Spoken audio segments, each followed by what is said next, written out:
간밤 미국의 고용과 서비스업 지표는 서로 엇갈렸습니다. 고용은 불안한 시그널을 보였지만 서비스업은 확장세를 나타냈는데요. 때문에 뉴욕 증시도 혼조 마감했습니다. 간밤 테슬라가 전장에 이어 이번에도 4% 넘는 강세 흐름을 이어갔다는 게 좀 눈에 띄었는데요. 테슬라의 자율주행 소프트웨어 기술에 이목이 쏠리고 있습니다. 무엇보다 애매하고 불안한 건 국내 증시입니다. 최근 미국 증시에 굉장히 민감하게 반응했는데요. 어제 기계적 반등에 성공을 하나 싶었지만 또 오후장 들어서 와르르 무너졌었죠. 현재 국내 증시 상황 함께 열어보도록 하겠습니다. 양시장 모두 크게 밀리고 있습니다. 현재 코스피는 2,540선 밑으로 내려왔는데요. 2,536포인트를 지나가고 있습니다. 코스닥도 706포인트 지나가고 있는 모습입니다. 매매 동향 함께 보도록 하겠습니다. 먼저 유가증권 시장에서의 수급 상황부터 함께 보겠습니다. 어제 이어서 같은 포지션이 나타나고 있습니다. 외인홀로 팔자세 보이고 있는데요. 1,111억 원을 팔자세 보여주고 있습니다. 하지만 개인과 기관에서 쌍끌이 매수가 나타나고 있습니다. 개인이 467억 원, 기관이 659억 원을 각각 사들이고 있습니다. 코스닥 시장에서의 매매 동향도 함께 보겠습니다.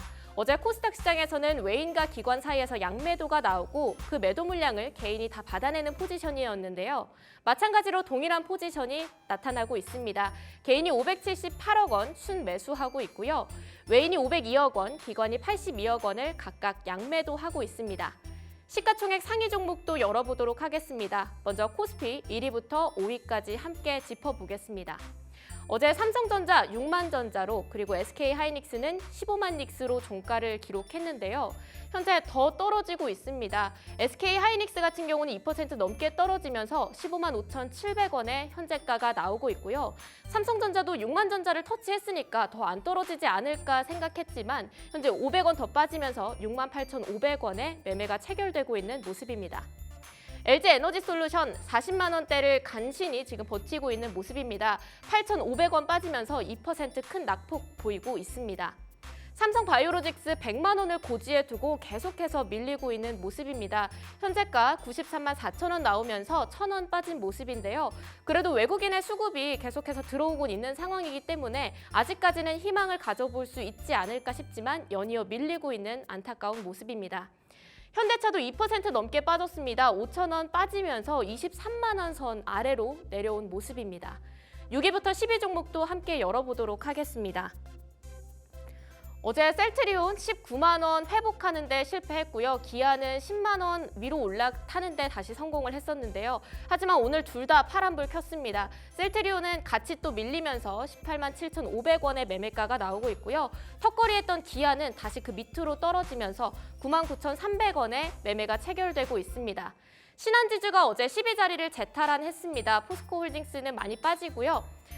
신한지주가 올라오면서 1% 오늘도 마찬가지로 강세 흐름 이어가고 있습니다. 56,900원 매매가 체결되고 있습니다. 하지만 KB금융은 빠지면서 두 금융주가 엇갈린 흐름 보여주고 있는 모습입니다. 코스닥 시장에서의 시가총액 상위 종목도 함께 열어보도록 하겠습니다. 에코프로비엠이 여전히 1위 자리를 지켜주고 있지만요. 알테오젠의 낙폭이 더 크게 나타나고 있기 때문에 1위, 2위 이렇게 있는 것으로 풀이되고 있습니다. 알테오젠 현재 만 원 빠지면서 30만 원 선 아래로 내려왔습니다. 29만 7,500원 지나가고 있고요. 에코프로비엠도 연이어 밀리면서 18만 원대 찍은 지 엊그제가 같은데 벌써 16만 원대에서 매매가 체결되고 있습니다. 3,500원 빠지면서 16만 3,600원의 매매가가 나오고 있습니다. HLB 어느덧 3위로 다시 올라왔습니다. 에코프로가 4위로 내려왔는데요. 하지만 HLB도 오늘 낙폭이 크게 나타나고 있습니다. 2% 넘게 밀리면서 84,800원의 매매가 체결되고 있습니다. 엔캠도 어느덧 17만 원 선에서 거래가 체결되고 있는 모습인데요. 어제 7% 가까이 급락했습니다. 하지만 현재도 거의 5% 가까운 낙폭을 보이면서 이틀 동안 거의 10% 넘게 밀렸는데요. 현재 17만 1,400원 매매가 나오고 있는 모습입니다. 6위부터 10위 종목도 함께 열어보도록 하겠습니다. 어느덧 클래시스가 6위로 올라온 모습입니다. 크게 오르진 않았지만요. 남들 다 떨어질 때 열심히 힘을 내더니 오늘 200원 뛰면서 6위 자리에서 51,800원의 매매가 기록하고 있습니다. 삼천당제약은 13만 원대에서 간신히 버티고 있습니다. 낙폭이 크게 잡히면서 현재 8% 넘게 밀리고 있는데요. 11,500원 빠진 모습입니다.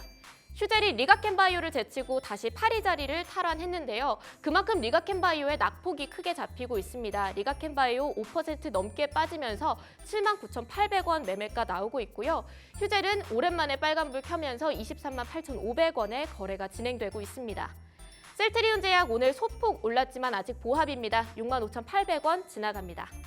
특징주 함께 열어보도록 하겠습니다. 오늘 첫 번째 특징주는요, 바로 SOS랩입니다.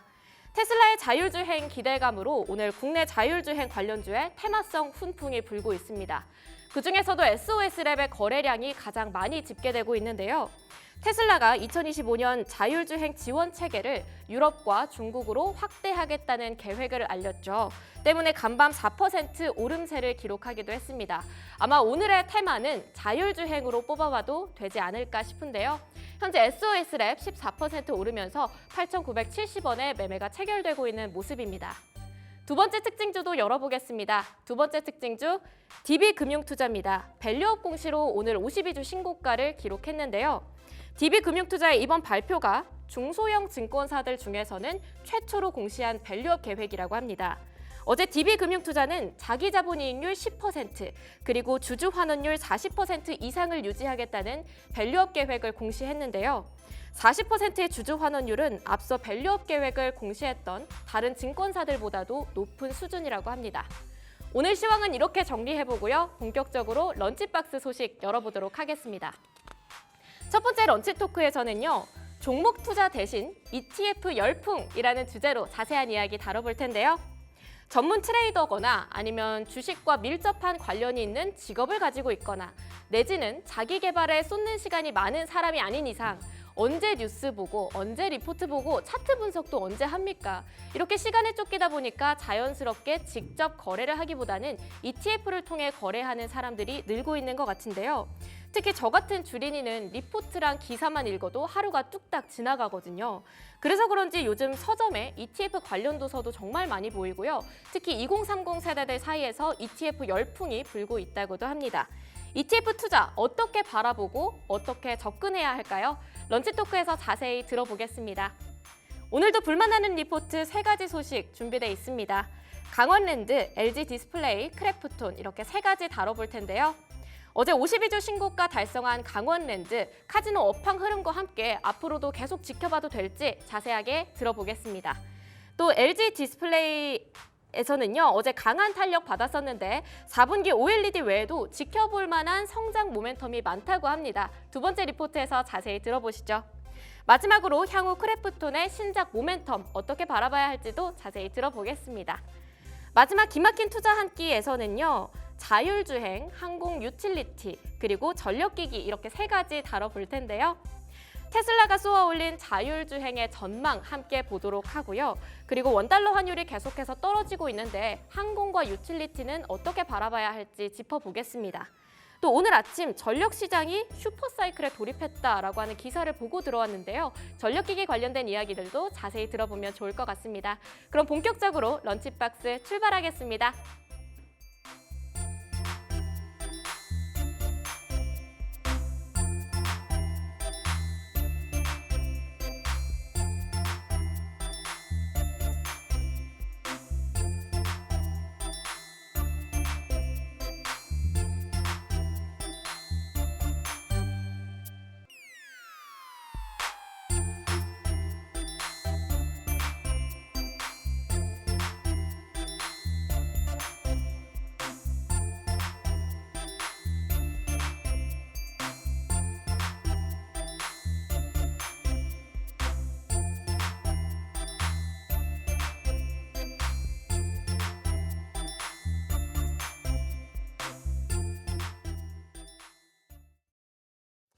자, 오늘도 크게 하락하는 시장 속에서 여러 가지 탈출구를 한번 찾아보도록 하겠습니다. 시장이 많이 밀리네요.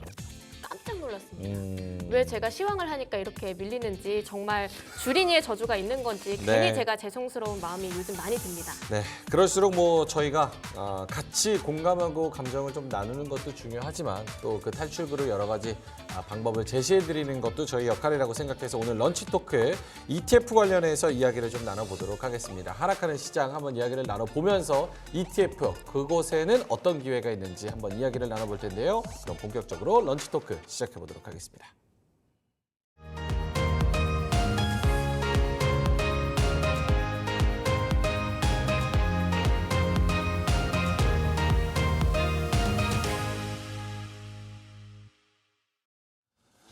자, ETF에 투자에 꽂힌 MZ세대라고 이야기를 잡아봤는데요. 재작년에 이제 100조 원 시대를 열었던 ETF가 어느덧 160조 원을 바라보고 있다고 합니다.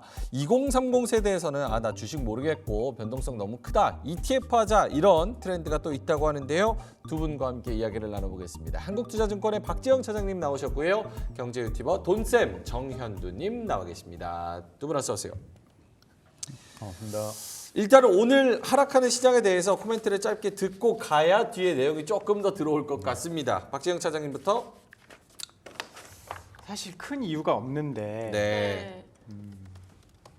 이게 시장에 그 양적인 것과 질적인 것들이 있는데 질적인 부분이 좀 안 좋은 것 같아요. 이유를 못 찾을 때 이런 이야기 많이 하는데 사실 수급이 그렇게 안 좋은 것도 아닌데 사실 주식 매매라는 게 누군가 파는 사람이 있으면 사는 사람이 있어야 되고 사는 사람이 있으면 파는 사람이 있어야 되는데 이게 살려는 사람들이 내가 주식을 살 생각이 전혀 없고 팔려는 사람들은 조금이라도 빨리 팔고 싶고 이런 심리가 있다 보니까 예전 같으면 주식이 어느 정도 떨어지면 이거 싸니까 사야겠다 네. 하는 저가 매수가 들어오는데 지금은 그런 것들이 전무하다 보니까 미국 주식이 올라도 우리 주식은 떨어지고 네.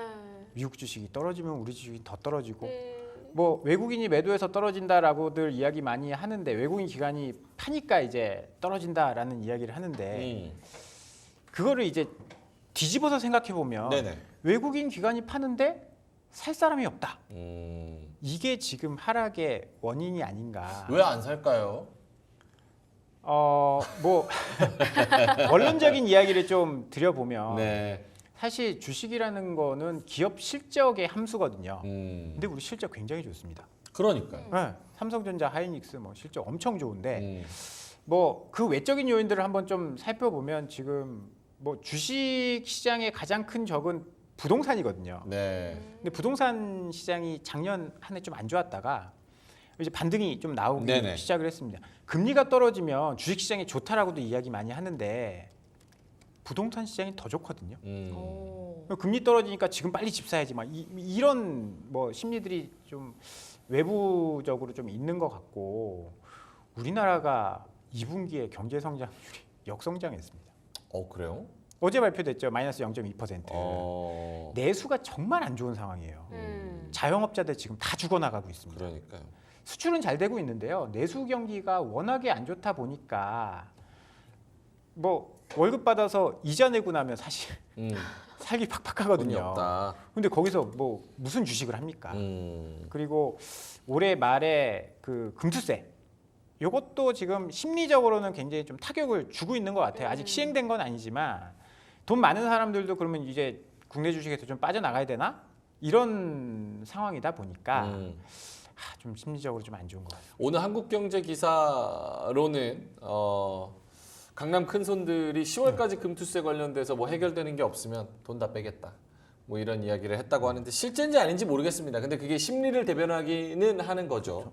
자, 돈쌤님도 오늘 하락에 대해서 코멘트. 오늘은 이제 명쾌하게 금투세 때문에 빠지고 있다는 걸 시장이 알려주고 있는 거예요. 뭐 하루가 빠진 게 아니기 때문에 오늘은 이것 때문에 뭐 다음 날에는 뭐 고용 때문에 이것들 갖다 붙였지만 사실은 다 금투세 때문에 빠지는 거죠. 아까 그 매수세가 없다라고 말씀 주셨는데 매수세를 만들 수가 없잖아요.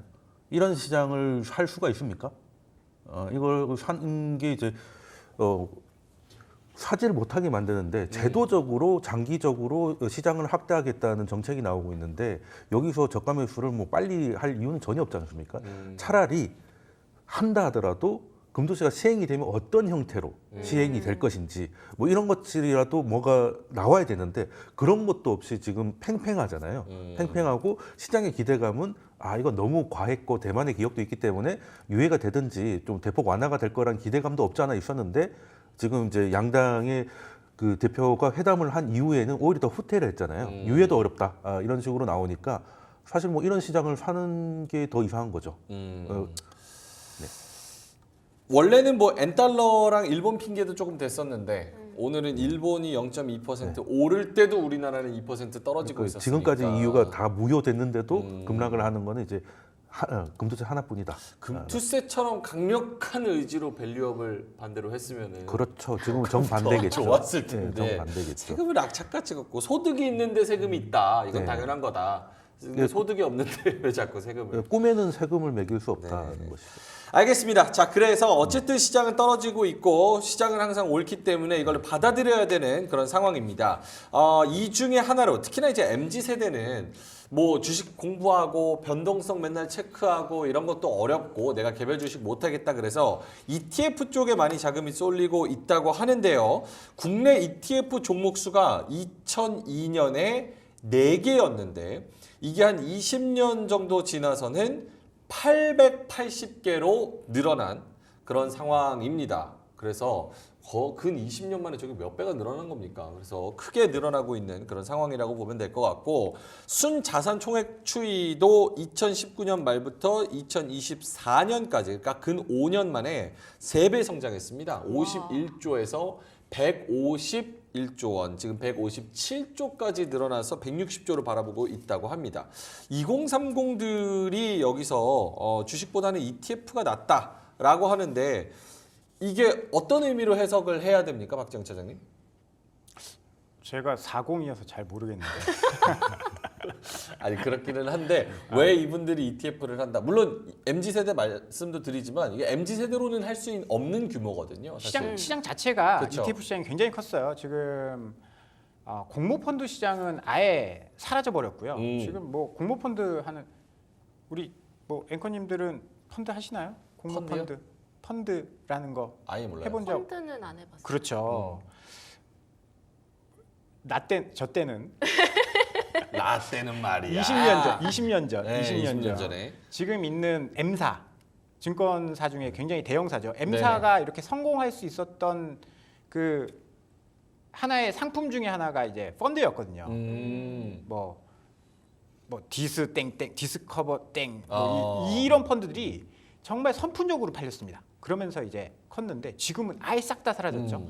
다 이 운용사들이 ETF 시장으로 넘어갔고 ETF가 굉장히 합리적인 상품이에요. 우리가 주식 투자를 할 때 가장 이제 지켜야 될 원칙들이 있잖아요. 네. 일단은 분할 매수. 또 하나가 뭐가 있을까요?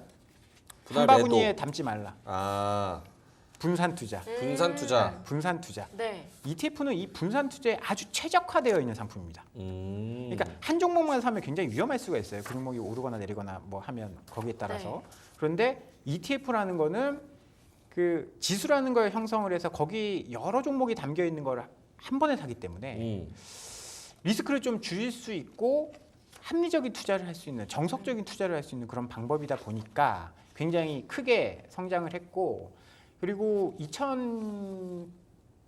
2011년 이후에 전체 시장 자체가 패시브 시장으로 움직였습니다. 액티브, 패시브라는 것을 알아야 되는데 액티브라는 거는 내가 조금 더 열심히 해가지고 좋은 종목 구해서 시장보다 조금 더 높은 수익을 내겠다. 이게 액티브 시장이고 액티브하게 움직여서 네. 패시브, 난 소극적으로 해서 시장만큼만 먹을 거야. 코스피 200만큼만 먹을 거야. 이게 패시브 시장인데 2011년 이후부터 지금까지 쭉 패시브가 강세를 보였습니다. 전략이. 그러다 보니까 뭐 코스피 200 ETF라든지 뭐 S&P 500 ETF라든지 이런 시장이 굉장히 커져 버릴 수밖에 없는 환경이었죠. 네. 그러다 보니까 시장이 이렇게 좀 커져 없다라고 봐야 될 것 같아요. 알겠습니다. 돈쌤님한테도 비슷한 질문을 드린다면 우리 주린이도 있으니까 사실은 ETF라고 많이 아시기는 하는데 정확한 개념이나 이게 뭘로 구성이 되는 거고 왜 그런지 이런 거를 잘 모르시는 분들을 위해서 설명을 해주시면. 그 사실 예전에는 이제 펀드였다가 저만 해도 제가 주식 시작한 지 얼마 안 돼 대학생일 때는 이제 바이코리아라고 엄청 유행했었습니다. 50대. 네, 50대 IMF 끝나니까 50은 그때 이제 한국을 살리자. 한국을 이렇게 해가지고 살리자. 바이코리아. 바이코리아 했다가 이제 바이코리아가 돼가지고 결과는 좀 안 좋긴 했는데. 그리고 또 중국이 엄청 유행을 할 때 금융위기 이전에는 뭐 디스커버리라든지 이런 펀드들이 그때는 증권 TV가 아니라 생생정보통에 나왔었어요. 그때는 그냥 증권사 객장이 9시에 그냥 오픈런을 했던 펀드 가입하려고. 네. 근데 펀드는 가입이란 말을 쓰잖아요. 근데 이게 좀 업그레이드 된 거죠. 이게 펀드가 이제 간접인데 ETF, F도 펀드잖아요, 결국. 네. 펀드를 상장시켜가지고 이제 거래할 수 있게 만든 게 ETF고, 그래서 간접 투자의 장점을 그대로 살리면서도 직접 투자의 또 장점도 얹어놓은 거거든요. 쉽게 설명드리면 제가 가져온 화면이 하나 있는데 네. 예를 들어서 ETF가 가장 좋은 게 뭐냐면 뭐 지금 얼마 전에 삼성 바이오로직스가 뭐 황제주로 찍었다 해서 100만 원이 되잖아요. 그렇죠. 그럼 거기에 투자하고 싶은 한 친구가 있어요. 근데 투자금이 50만 원이면 한 주도 못 사는 거잖아요. 그렇죠. 네, 100만 그러니까. 원이니까. 그리고 워렌 버핏의 책을 읽고 감동을 받았어. 네. 버크셔에서를 살려고 했더니 한 주에 몇 억이야. 2억. 예, 그렇죠. 그게 살 수가 없는 것이죠. 네. 예, 그런 것들을 그러면 분식집에 가던데 3종 세트를 먹어야 되잖아요. 네. 떡튀순을 먹어야 되는데 한 개 1인분에 3,000원인데 내가 3,000원밖에 없는데 다 맛을 보려면 종합 세트를 사면 되잖아요. 내 자금은 정해져 있고 이것저것 같이 담고 싶은데. 그러니까 아주머니가 오마카세로 담아주잖아요. 네. 네, 그렇게 되는 거죠. 우리가 직접 사가지고 포트폴리오를 구성하는 건 이제 자금이 작으면 좀 제한적일 텐데 네. 이것들을 거래하기 용이하게 만들어 놓은 것이죠. 그리고 3분의 1씩 시장의 뭐 크기만큼 만들어 놓은 것이고, 요즘 ETF가 너무 잘 나와가지고요. 네. 배달앱에서 순대를 시킬 때 요즘 뭐 옵션 같은 거 보면 굉장히 잘 나옵니다. 이 글자가 보이실지 모르겠는데 네. 그 뭐 내장을 어떻게 주세요 뭐 이런 것들이 있잖아요. 이런 것들이 굉장히 디테일하게 있는 게, ETF도 예전에는 그냥 지수 ETF, 뭐 코스피백을 추종합니다, 뭐 나스닥을 추종합니다 이 정도였는데, 그 안에서 S&P 500을 추종하면서도 기술주는 좀 빼서 그 변동성을 좀 줄이고 싶은 이런 분들도 계신 것이고, 아니면 배당도 조금 데일리 매달 나오는 배당을 원하시는 분들이 있고, 애뉴얼하게 나오는 게 있잖아요. 네. 그런 것들이 옵션이 다 지정되면서 굉장히 투자하는 데는 굉장히 편해진 건 사실이고, 우리가 한 10몇 년 동안 가장 눈에 보이지 않는 최고의 히트 상품 중에 하나가 아닐까 생각을 하고 있고, 사실 MZ들은 원래 ETF가 아까 말씀하신 대로 좀 안전하게 분산 투자 이렇게 하려고 했는데, 지금은 좀 더 나가서 3배짜리 이런 걸 많이 하세요. 곱하기 2, 좋네요. 곱하기 앞에 3. T자 붙은 거 있잖아요. T 붙으면 3배예요? 네, 그렇죠. 트리플이라? 네, 뭐 그 트러플이라고는 아니긴 하던데 일단은 3배긴 합니다. 그러니까 나스닥을 할 때도 그냥 나스닥에 투자하니까 너무 싱거워. 네. 그러니까 3배짜리 할 거야. 솔직히 ETF에서 이거 몇 퍼센트 올라요? 그렇잖아요. 그러니까요. 일단 가면 3배지. 트리플 가면 해야죠. 3배고. 네. 이 2배가 요즘 기본이고요. 네. 한 배 한 달 이러면 예전에 채권 투자자처럼 보잖아. 그래서 곧버스 하는 네, 게 뭐. 그게 인버스의 곱빼기에서 그렇죠. 곧버스. 우리나라에는 이제 3배짜리는 없잖아요. 어. 해봐야 이제 곧버스인데, 뭐 미국은 각 방향별로 3배짜리까지 다 있으니까, 뭐 나스닥 투자한다라고 열어보면 TQQ를 기본으로 구석구석 찾아보면 10배, 30배도 있던데. 우와. 그런 거는 이제 유럽에 있는 ETN, 뭐 테슬라를 좋아하시는 분들은 테슬라 5배짜리 이런 거, 급속 충전 이런 거 있잖아요. 뭐 급속 방전도 되긴 하지만 투자도 급속 충전으로 네. 급속 방전, 충전과 급속 방전 충전. 하면서 계좌가 이제 녹는 것이죠. 알겠습니다. 감보노님이 요즘은 퇴직연금으로도 ETF 많이들 하시죠. 이렇게 유행인 것 같습니다. 그럼 지금 ETF 관련해서 되게 구체적으로 잘 설명을 해주신 것 같은데, 이게 국내 ETF도 있고 해외 ETF도 있잖아요. 차장님, 각각 어떤 차이가 있는 거예요? 양도세랑 이제 배당세 그 차이가 있고, 뭐 상품별로 다 차이가 있고, 한 해 노출되느냐 뭐 그렇지 않느냐 그 차이들이 있고요. 아까 이제 고퍼스 이야기가 좀 나와서 네. 뒤에 좀 하실지도 모르겠는데, ETF를 투자할 때 사실 2배, 3배 인버스 이게 굉장히 매력적이죠. 네. 그런데 굉장히 큰 리스크가 있습니다. 뭐요? 이 주식이라는 게 사실 상한가를 한번 맞고 하한가를 맞으면 어떻게 될까요? 복리 효과가 나타나서 손실이 나죠. 네, 손실이 나죠. 그러면 하한가를 맞고 다음날 상한가를 가면 어떻게 될까요? 그러면 이제 원금 회복이 안 되죠. 그렇죠. 네. 다 원금 회복이 안 됩니다. 2배, 3배짜리 그 ETF는 그것 때문에 리스크가 더 커지거든요. 우리가 그렇네요. 레버리지 ETF를 하면 내가 이 투자한 예를 들어서 코스피 200 레버리지 ETF다. 그러면 네. 코스피 200에 2배로 내가 수익을 날 거라고 생각을 해요. 맞아요. 근데 단일의 변동성이 2배라는 거지. 예를 들어서 8월 1일 날 코스피가 1000이었다가 8월 30일 날 2000이 되면 네. 레버리지는 200% 수익이 날 거다. 그렇죠. 그렇게 생각을 하는데 네네. 그렇지 않습니다. 왜냐면 왜냐하면 당일 변동성이 2배라는 얘기지 한 배 올라 뭐 100% 오르면 이건 200% 수익이 난다라는 게 아니거든요. 그게 왜 그러냐면 지금 옆 자료가 나오는데 네. 인버스도 그렇고 레버리지도 그렇고 예를 들어서 레버리지 인버스에 투자를 했다. 이게 처음에 시작가가 10,000원이었다. 네. 근데 첫날 10% 하락하면 그냥 인버스는 10%가 오릅니다. 11,000원이 되겠죠. 레버리지 인버스는 12,000원이 됩니다. 근데 그 다음날 10% 하락하다 10% 오르면 11,000원짜리는 이게 11,000원에서 10%가 떨어지기 때문에 9,900원이 됩니다. 근데 요건 12,000원에서 10%가 떨어지기 20%가 떨어지기 때문에 9,600원이 돼요. 수익률을 보면 마이너스 1%, 10% 오르고 10% 떨어졌는데 마이너스 1%인데 레버리지는 마이너스 4%가 돼버려요. 그렇네요. 그러니까 원본 자체가 굉장히 크게 변동하기 때문에 변동성이 커지는 그런 효과가 있기 때문에 주린이 알아들었어요? 못 알아듣겠죠. 알아듣지는 못했는데 예금해요 모르겠어요. 하나 있어서 일단 빨리 빼야겠다는 생각을 했습니다. 그러니까 이게 박정희 차장님 말씀은 이거죠. 이게 결국은 2배 올랐음에도 그 안에 내렸다 올랐다 내렸다 올랐다 이게 변동이 굉장히 크기 때문에 내릴 때도 손실 많이 보고 오를 때는 오히려 좀 덜 갈 수밖에 없는 구조기 때문에 왜냐하면 원본이 작아지기 원금이 때문에. 줄어들잖아요. 원금이 줄어들기 때문에 내려가는데. 원금에서 네. 2배 오르면 그 그 효과가 조금 상승 효과가 적어져요. 그런데 이미, 그렇게 계산을 하면 그런데요. 네. 그게 이렇게 설명을 해도 그 친구들이 받아들이질 않는 이유가 어느 시장의 ETF를 샀느냐가 중요한 것인 거죠. 그러니까 3배짜리를 샀을 때 저런 계산도 있지만 수수료도 비싸요. 그래서 3배짜리 수수료. TQQQ 같은 그러니까 우리 MZ들이 가장 좋아하는 ETF 있잖아요. 나스닥 100 3배짜리.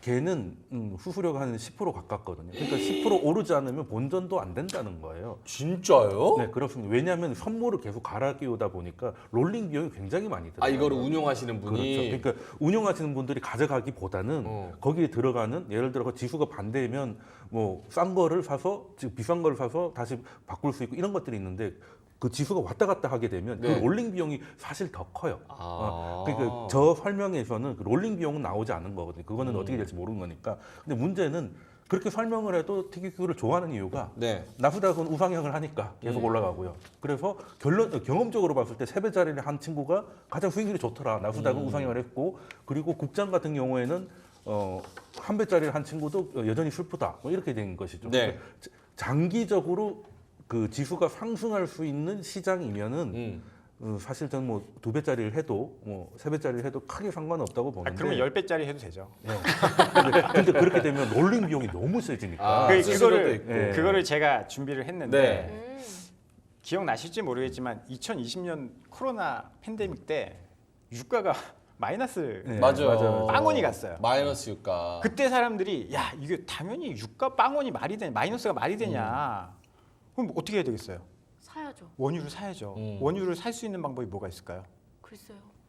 중동 가서 네. 이렇게 말통 들고 가서 그렇죠. 아니면 주유소 가서. 그런 농담이고 진짜 왜 미치겠 우리 주린이 놀려요? ETF가 상장되어 있습니다. 네. WTI ETF가 상장되어 있는데 그 네. 당시에 여기 보시다시피 유가가 빵원 갔잖아요. 지금 투자하면 대박이겠다라고 그렇죠. 했는데 빵원까지는 안 갔죠. 왜 그러냐면 이게 사실 원유에 현물에 투자할 수 있는 상품은 거의 없습니다.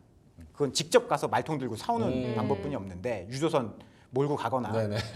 선물 거래를 하는 거예요. 선물 거래를 해야 되는데 선물 가격은 빵원까지 안 떨어졌어요. 그러면 15원까지 뭐 15달러까지 떨어졌는데 여기서 그 다음에 올라오는 게 중요하죠. 아까 우리 돈쌤님께서 이야기하신 것처럼 선물은 롤오버 비용이 들어요. 선물이 과대평가되어 있으면 롤오버 비용이 굉장히 비싸거든요. 그러니까 뭐 3월에서 6월로 내가 3월 선물이라는 거는 3, 6, 9, 시키는 거죠. 3월 달에 이제 끝나는 건데 그러면 그거를 다음 월물을 다시 사야 되는 겁니다. 근월물을 팔고 원월물을 사야 되는 겁니다. 아, 그렇죠. 네, 이해하기 어렵죠. 어쨌든 롤오버 비용이 많이 들어서 어떤 현상이 나타났냐면 네. WTI는 이렇게 많이 올랐는데 75불까지 이렇게 급등했는데 ETF 그냥 그 자리였습니다. 그러네요. 비용이 굉장히 많이 들었기 때문에. 그런 경험들이 그때 있기 ETF 하신 때문에. 분들 차라리 다행이죠. 그때 해외 선물하신 분들, 골로 가신 분들 진짜 많습니다. 예, 그때 원유가 제로라는데 안 사고 100이겠어요? 그런데 순간 마이너스로 가니까 선물은 이제 증거금 넣지 않으면 청산당하잖아요. 청산당하니까. 그래서 그때 청산당하신 분들의 사연이 유튜브에 엄청 쏟아졌었어요. 굉장히 위험한 것이죠. 그래서 지수는 뭐 레버리지를 해도 어디에서 연구를 했더라고요.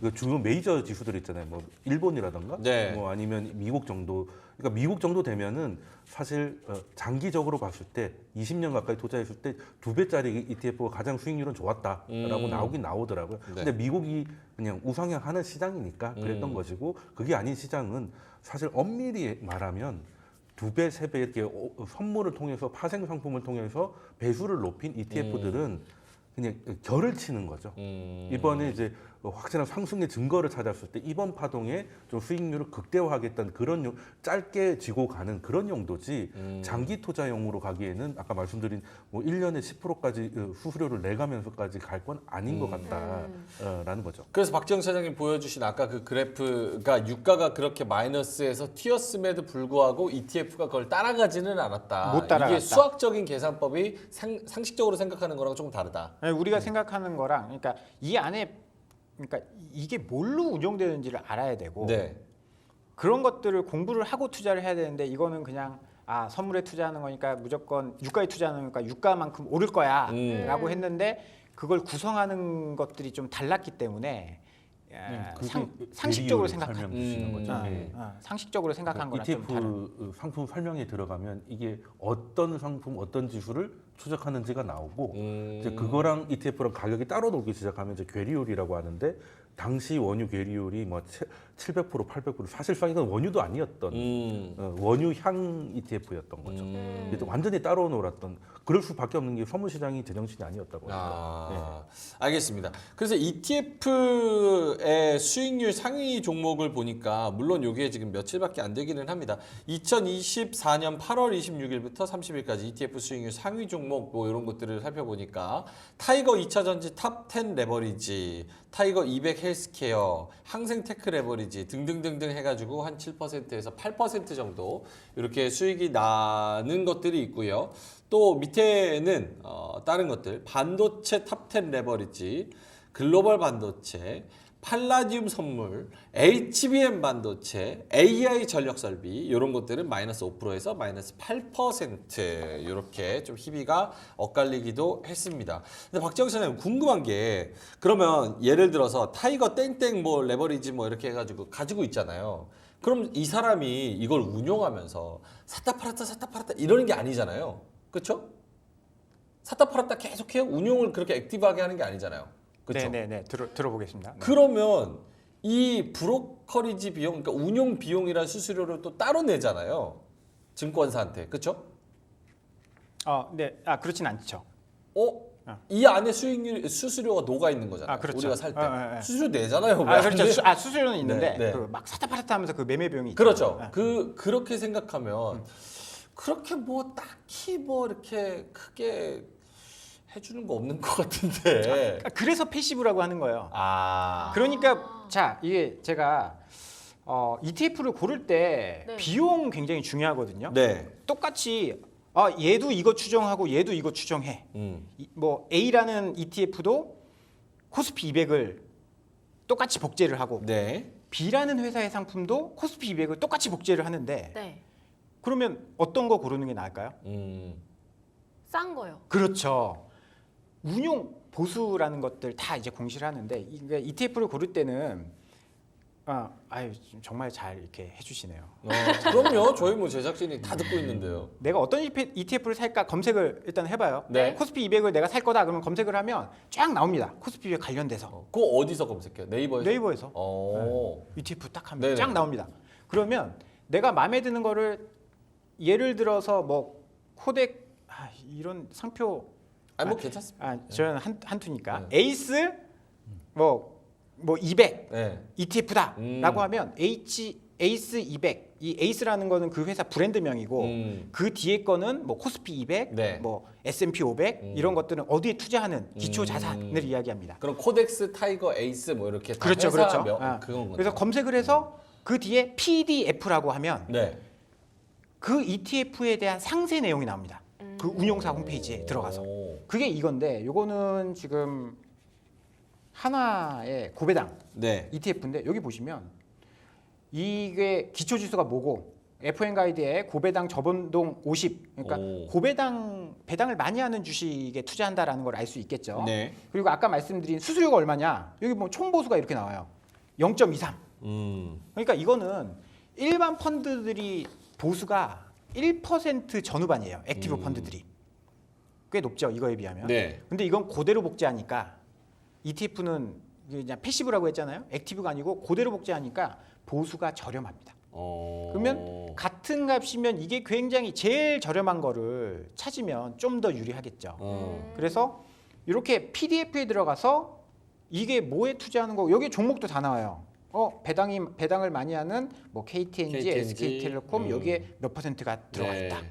이런 것들이기 때문에 ETF를 투자하기 전에는 꼭 이 PDF를 확인하고 뭘 사는지 이게 뭐 내가 뭐 아까 이야기했었던 것처럼 뭐 이게 선물에 투자하는지 해지를 하는지 이런 것들이 싹 다 적혀 있기 때문에 이걸 꼭 확인을 하고 들어가시면 좋다. 그러면은 요걸 보시는 MZ 세대 분들이 계실 수도 있고 혹은 MZ 세대 자녀를 둔 부모님이 보고 계실 수도 있으니까 사실 요게 뭐 우리는 익숙해가지고 매일 보니까 뭐가 중요하고 안 중요하고 알지 사실 지금 뭐 우리 주린이한테 요거 봐가지고 뭐가 중요한지 캐치하라 그러면 아무것도 몰라요. 봤어요.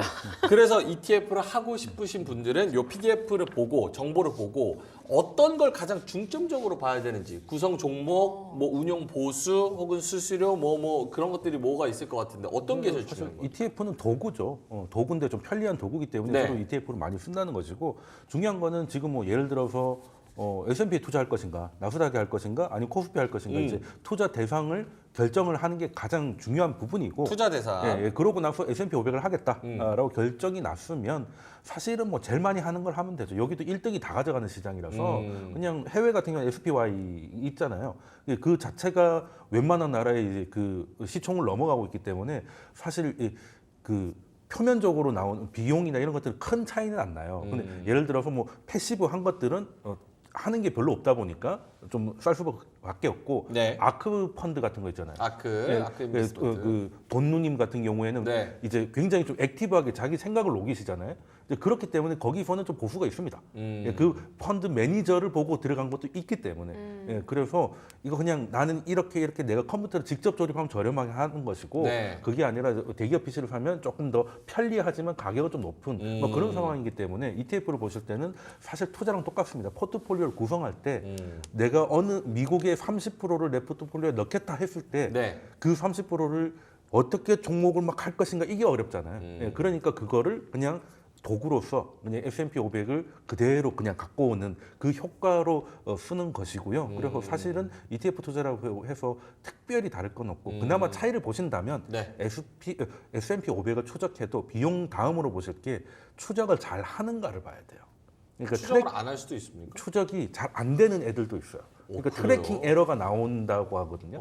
그러니까 지수가 오르든 내리든 똑같이 움직여야 되는데 네. 그게 약간씩은 차이가 납니다.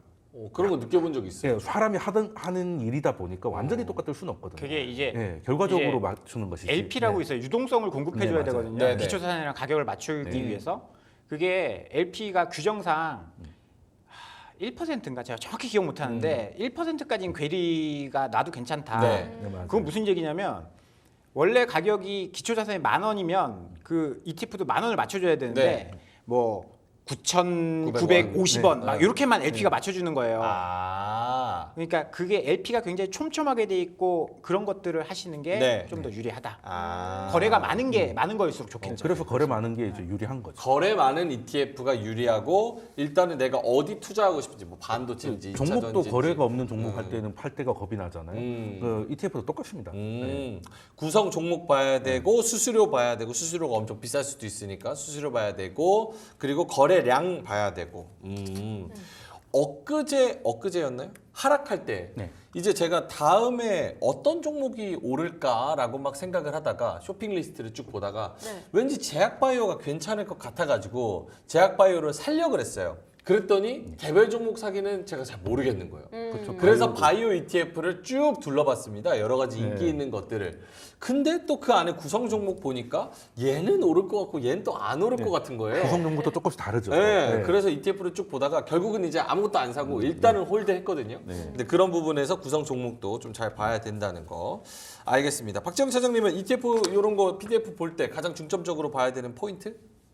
저는 이제 잘 아니까 저는 종목을 보죠. 네. 그러니까 같은 그 지수여도 예를 들어서 뭐 메타버스 ETF다. ETF. 그래도 구성 종목이 다 다르거든요. 그래서 안에 들어간 종목이 뭐냐? 같은 고배당이어도 은행주가 많이 들어간 게 있고 뭐 자동차나 이런 게 많이 뭐 삼성전자가 들어간 것도 있고 그렇기 때문에 저는 그 안에 구성 종목 내용을 봅니다.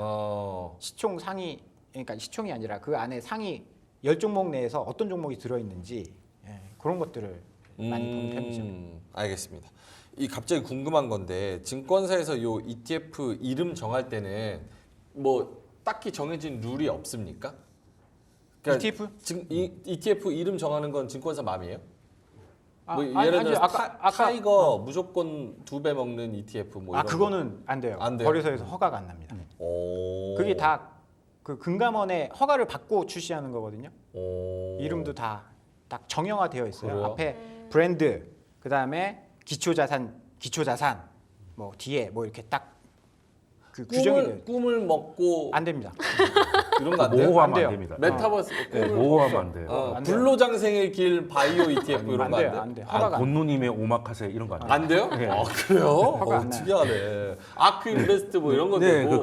미국은 좀 유도리가 좀 있어서 아. 인베스트 이런 거 되는데 우리 아시잖아요. 이게 딱 공문서 그대로 딱 나가야 되고. 오케이. 제가 또 준비한 거 하나 네, 말씀드리고 미국 ETF 고르기 요것도 네, 일단은 준비해 이제 국장이 좀 상황이 이러니까 이제 미국 거를 한번 소개를 시켜드리고 싶어서 네. 또 인터넷에서 잘 정리한 게 있어서 좀 가져왔습니다. 일단은 미국을 믿으시면은 여기 좀 보시면 좋을 것 같은데 네. 미국을 믿는다라고 하면 그냥 모르겠고 미국 전체에 투자한다라고 하면 이제 뱅가드에서 나온 이제 그 VTI 미국 시장 전체 투자하는 이런 거를 선택하시면 아무래도 변동성은 좀 작고 이제 안정적으로 가져갈 수 있을 것 같고. 근데 이제 미국이 좀 망할 것 같다. 이제 미국이 망하기보다는 이제 주가가 너무 올라서 네. 빠질 것 같다라는 거는 이제 빠지는데 3배짜리 SQQQ 아니면 그런 게 어디 있어? 미국은 그냥 가수닥이니까 가야 된다. 이런 분들은 TQQQ 이런 식으로 내려가서 가다 보면은 중간에 또 요즘 또 많이 하시는 거 있죠? 배당 많이 주는 거. 아 배당. 네, 그런 것도 있고 아니면 그냥 대표적인 거 아까 말씀드린 SPOI나 뱅가드에서 부라고 하죠. VO 같은 거 쓰시면 좋을 것 같고요. 나는 그냥 양념이 없는 그냥 나스닥을 생고기. 하고 싶다. 그러면 이제 그냥 QQQ 앞에 없는 거 이런 것들을 하나씩 골라가시면 좋을 것 같습니다. 변동성 감소하고 네, 그냥 나는 투자에서 수익보다 도파민이 목적이신 분들이 있거든요.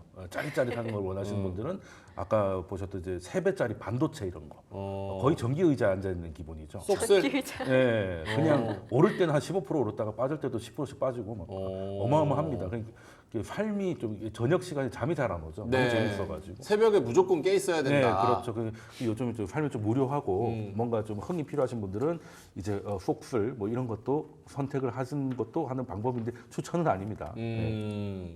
알겠습니다. 미국 ETF 고르기 요거는 인터넷에 또 쳐보시면은 요 차트 그대로 또 나오죠. 그래서 네, 요거 이거 저희 인터넷에서 가져왔기 때문에 여기 원작자분께서 올려놓으셔가지고 네. 요거 참고하시면은 하나 메뉴판으로 쓰시면 좋을 것 같습니다. 오케이 메뉴판으로. 알겠습니다. 여기 정말 많은 ETF들이 딱 메뉴판에 보기 쉽게 정리가 되어 있기 때문에 이것도 참고를 해보시면 좋을 것 같습니다.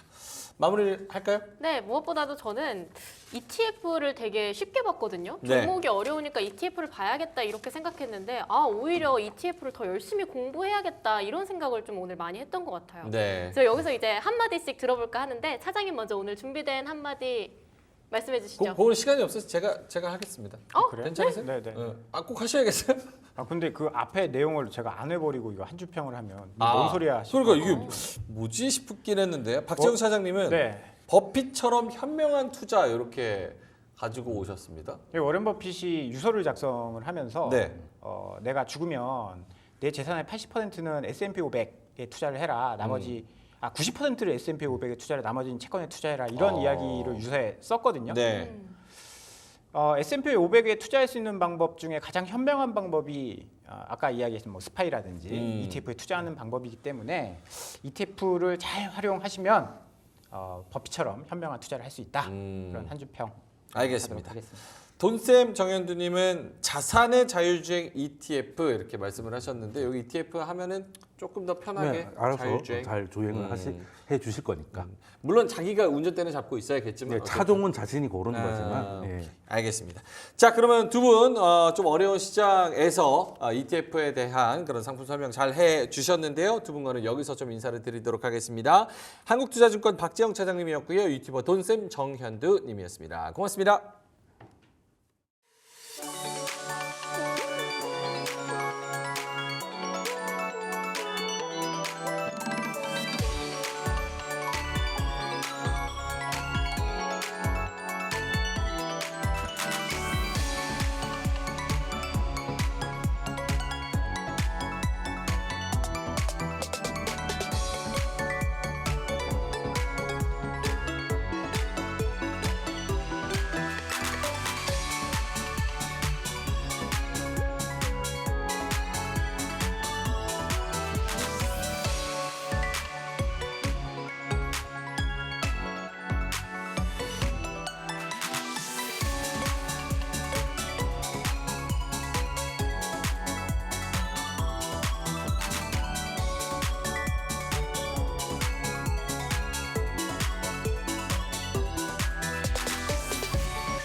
미국 고용보고서 발표를 앞두고 관망 심리가 커진 데 더해 경기 침체 우려까지 덮쳐 코스피 지수가 6일 2,540선 밑으로 내려왔습니다. 미국 고용지표가 잇따라 둔화한 것으로 나타남에 따라 경기 둔화 우려로 비트코인 가격이 56,000달러 선에서 머물고 있습니다. 미국이 반도체 보조금을 내세워 자국 중심으로 반도체 공급망 재편을 시도하는 가운데 미국 내 반도체 산업 매출이 5년 만에 중국을 앞지른 것으로 나타났습니다. 미국 CNBC 보도에 따르면 크리스티아노 아몬 퀄컴 최고 경영자는 퀄컴의 반도체 개발자들이 삼성, 구글 스마트폰과 연동되는 혼합 현실 스마트 안경 개발을 위해 협력하고 있다고 밝혔습니다. 지난 5일 오후 5시쯤 발생한 인터넷 접속장애 원인에 대해 통신업계는 유선 네트워크 신호를 무선으로 중계해주는 무선 액세스 포인트 일부 기기에서 발생한 장애 때문인 것으로 추정하고 있습니다. 한국수력원자력은 미국의 4세대 소형 모듈 원전 개발사인 테라파워에 4천만 달러, 약 534억 원을 투자한다고 밝혔습니다. 서울시 조사에 따르면 서울 소재 5성급 호텔 가운데 홈페이지 초기 화면에서부터 각종 세금을 포함한 숙박비 최종가를 표시하는 곳은 10곳 중 1곳에 불과한 것으로 나타났습니다.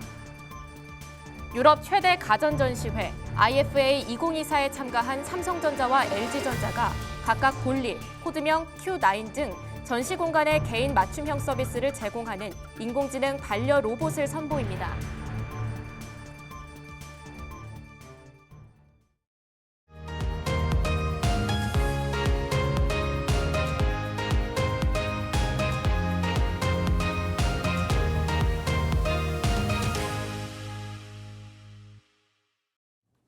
런치박스 두 번째 코너 불만나는 리포트 시간입니다. 오늘도 주식장에서 핫하게 다뤄질 이슈들 더욱 뜨겁게 불만 내주실 기업공시연구소 변영인 대표와 함께하도록 하겠습니다. 대표님 안녕하세요. 네, 반갑습니다. 오늘 첫 번째 리포트 강원랜드 리포트로 출발할 텐데요. 하나증권에서 나왔습니다. 어제 규제 완화 소식에 카지노 업황이 회복하겠다 이런 네. 기대감이 쏠리면서 52주 신고가 달성했는데요. 중요한 건 이번이 반짝 점핑인지 아니면 카지노 업황이 계속해서 쭉 나아갈 수 있을지 좀 짚어봐야 할 것 같아요. 네. 앞으로의 흐름을 어떻게 볼 수 있을까요? 공교롭게도 최근에 저희가 이 카지노주에 대해서는 제가 좀 비교적 회의적으로 언급을 좀 드린 바가 있었어요. 그러니까 2분기 실적이 악화됐던 배경들 여기 대해서는 중국의 카지노 규제가 가시화가 되고 있는 점이 사실 이 3분기 실적에 관련된 이 불확실성, 3분기에 좀 완화 실적으로 좀 이어질 수 있는가. 물론 뭐 10월 달에 뭐 여행 특수에 대한 효과들도 예상해 볼 수 있다라는 이야기 나오고 있지만 전체적인 상황들이 우리가 코로나19 팬데믹 이후에 많은 관광객들이 유입이 됐지만 일단 뭐 실적의 가시성들이 좀 명확하다라는 어떤 방향성들을 좀 제시하기는 좀 어렵지 않았나. 그래서 뭐 롯데 관광개발 리포트를 좀 다루면서 언급을 좀 드린 바가 있었는데 저는 오늘 가져온 이 강원랜드 리포트를 통해서 그런 시각을 조금은 좀 바꿔보기로 좀 생각을 해봤습니다. 일단 뭐 차이점이 좀 있어요. 외국인 전용 카지노에서 이익 기조를 어떻게 확대시킬 것인가라는 관점이 아니라 네. 강원랜드는 그동안 내국인을 좀 대상으로 하는 이 매출 비중이 가장 좀 높았죠. 물론 뭐 외국인 전용 카지노도 일부 좀 운영을 하고 있지만 대체적인 부분들은 이 내국인을 좀 대상으로 하기 때문에 여기에 관련된 뭐 카지노 관광객들의 어떤 유입수라든가 전체적인 어떤 리조트의 유입 관광객 수가 실적의 반영 효과가 굉장히 좀 크게 작용을 좀 했었는데 지난 2분기 실적을 보면 매출액은 2%가 증가됐지만 이익이 10% 감소됐던 아쉬운 실적을 좀 보여줬어요. 이 부분은 매출이 늘어나는데 이익이 줄었다는 것은 그만큼 내부적인 이익 훼손 요인이 있었다는 뜻이거든요. 내용들을 보면 VIP는 좀 증가가 됐는데 일반 카지노 매출 부분은 7.5%가 감소했다.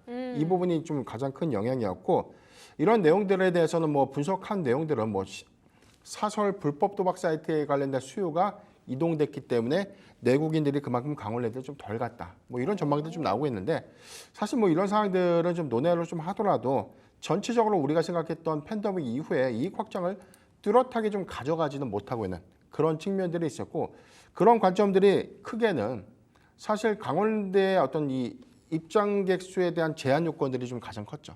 그래서 과거처럼 막 들어가는 것이 아니라 뭐 사전에 좀 예약을 하고 입장 인원에 대한 어떤 제한 수가 있고 뭐 기기 대수도 그동안 더 늘리지 못했던 그런 안타까움들이 좀 있었는데 여기에 대해서는 문화체육관광부로부터 카지노업의 변경 허가 그리고 규제 완화를 통보받았다라고 좀 어제 발표를 하면서 어제 급등이 나왔거든요. 네. 해당되는 내용들이 단순하게 변경 허가가 나와서 좋아지는 것이 아니라 내국인을 조금 더 많이 받을 수 있는 요건, 현재 면적보다 더 늘어날 수 있는 즉 증설 투자가 가능하다는 관점. 이 부분은 향후에 외형 가치가 더 늘어날 수 있는 긍정적인 어떤 시그널이 되었다라고 좀 판단해 볼 수 있고요.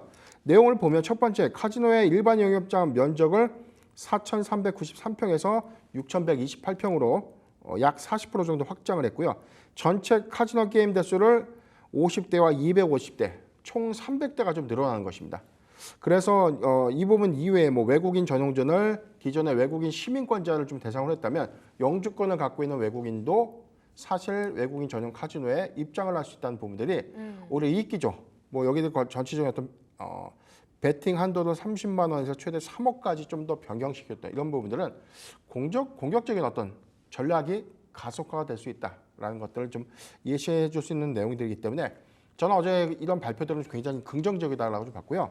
주목해 볼 만한 내용들을 보면 오사카 1시간 30분 거리에 있는 오사카의 복합 리조트 10조 원대를 투자한 이 복합 리조트가 근처에 계속해서 좀 생긴다는 것은 굳이 강원랜드를 갈 필요가 없고 오히려 항공권도 저렴하고 엔화 약세 기조가 좀 늘어가면 내국인들이 오히려 일본의 관광 수요가 더 늘어날 수 있는 부분들 이런 요인들 때문에 사실 강원랜드의 어떤 수익 기조가 좀 악화됐다라는 어떤 우려감들이 해당되는 어떤 규제 완화로 인해서 사실 해당되는 반사 수요를 좀 저는 충분히 좀 가져갈 수 있는 어떤 요인이라는 좀 보고 있고 다만 카지노의 면적 확장, 즉 증설 투자는 4년 이후에 완공이 될 수 있다는 점이기 때문에 당장 실적 반영에 대한 효과는 좀 떨어질 수 있다. 다만 뭐 지금 증설 투자를 하는 것은 좀 논외로 하더라도 지금 뭐 기존의 게임기 뭐 도입을 내년부터 본격화해서 300대를 좀 먼저 투입한다면 여기에 발생되는 매출 확장액들은 22% 정도의 매출이 증가한 카지노 매출이 약 1조 6천억 원. 여기서 55%의 뭐 공원 비용들 좀 빼면은 전체 뭐 마진을 한 45%, OPM 기준에서 45% 정도가 순이익으로 좀 남을 수 있는 부분이기 때문에 이익 추정치가 4,950억으로 좀 전망됐다는 것은 20% 정도 상향될 수 있는 긍정적인 어떤 지표가 아닌가라고 보기 때문에 해당돼서는 어제 규제 완화 이후에 만약에 내년부터 바로 300대에 대한 신규 게임기를 좀 도입하고 전반적인 어떤 증설 투자 일정들을 좀 더 본격화된다면 주가의 어떤 기대감들은 좀 더 이어갈 수 있지 않을까라고 좀 전망해봤습니다. 그런데요, 이게 향후 외형 가치가 커질 수 있는 가능성이 높아졌으니까 네. 기존에 가지고 있던 관점을 바꿔봐야 된다. 이거는 저도 오케이인데요. 네. 약간 이거 리포트 3페이지를 보면은요. 네. 제가 좀 재미있는 지표를 봤는데 외국인 지분율 추이도 떨어지고 있고 강원랜드 방문객 수 추이도 떨어지고 있더라고요. 그리고 실적도 이 리포트에서는 단기적으로 실적 전망은 변화가 없다 이렇게 얘기를 하고 있거든요. 단순히 외형 가치에 저희가 베팅을 해봐도 괜찮은 걸까요? 그렇죠. 이 부분은 우리가 선행 이미 중설 투자가 일어나서 면적이 넓어지고 게임 대수도 늘어나고 그리고 도표 5페이지를 보면 제2의 창업 수준으로 집중 투자를 하겠다. 그래서 전반적인 부분들은 호텔도 신축하고 카지노의 제2 영업장도 만들고 그다음에 등등등 뭐 명품 숲길 조성부터 해가지고 전체적인 어떤 리조트에 대한 투자 리뉴얼을 단행하고 일부에 대한 증설 투자 효과가 일어나고 난 이후에 관광객들이 몰려오는 구간의 주가가 가만히 있겠느냐. 그렇죠? 우리는 주가를 선행해서 따라가서 매수하는 것이 아니라 앞으로에 대한 가능성들에 대해서 주가가 예측 방향으로 우리가 접근하면서 좀 매수하는 전략이 좀 유효하거든요. 이런 관점이라면 강원랜드의 경우에는 어제에 대한 기대감들이 오늘 일부 차익 매물이 좀 나오면서 2.9%대 좀 하락하고 있는 요인들이기 때문에 네. 단기적인 어떤 실적의 가시성들은 없어요. 나와 있는 대로.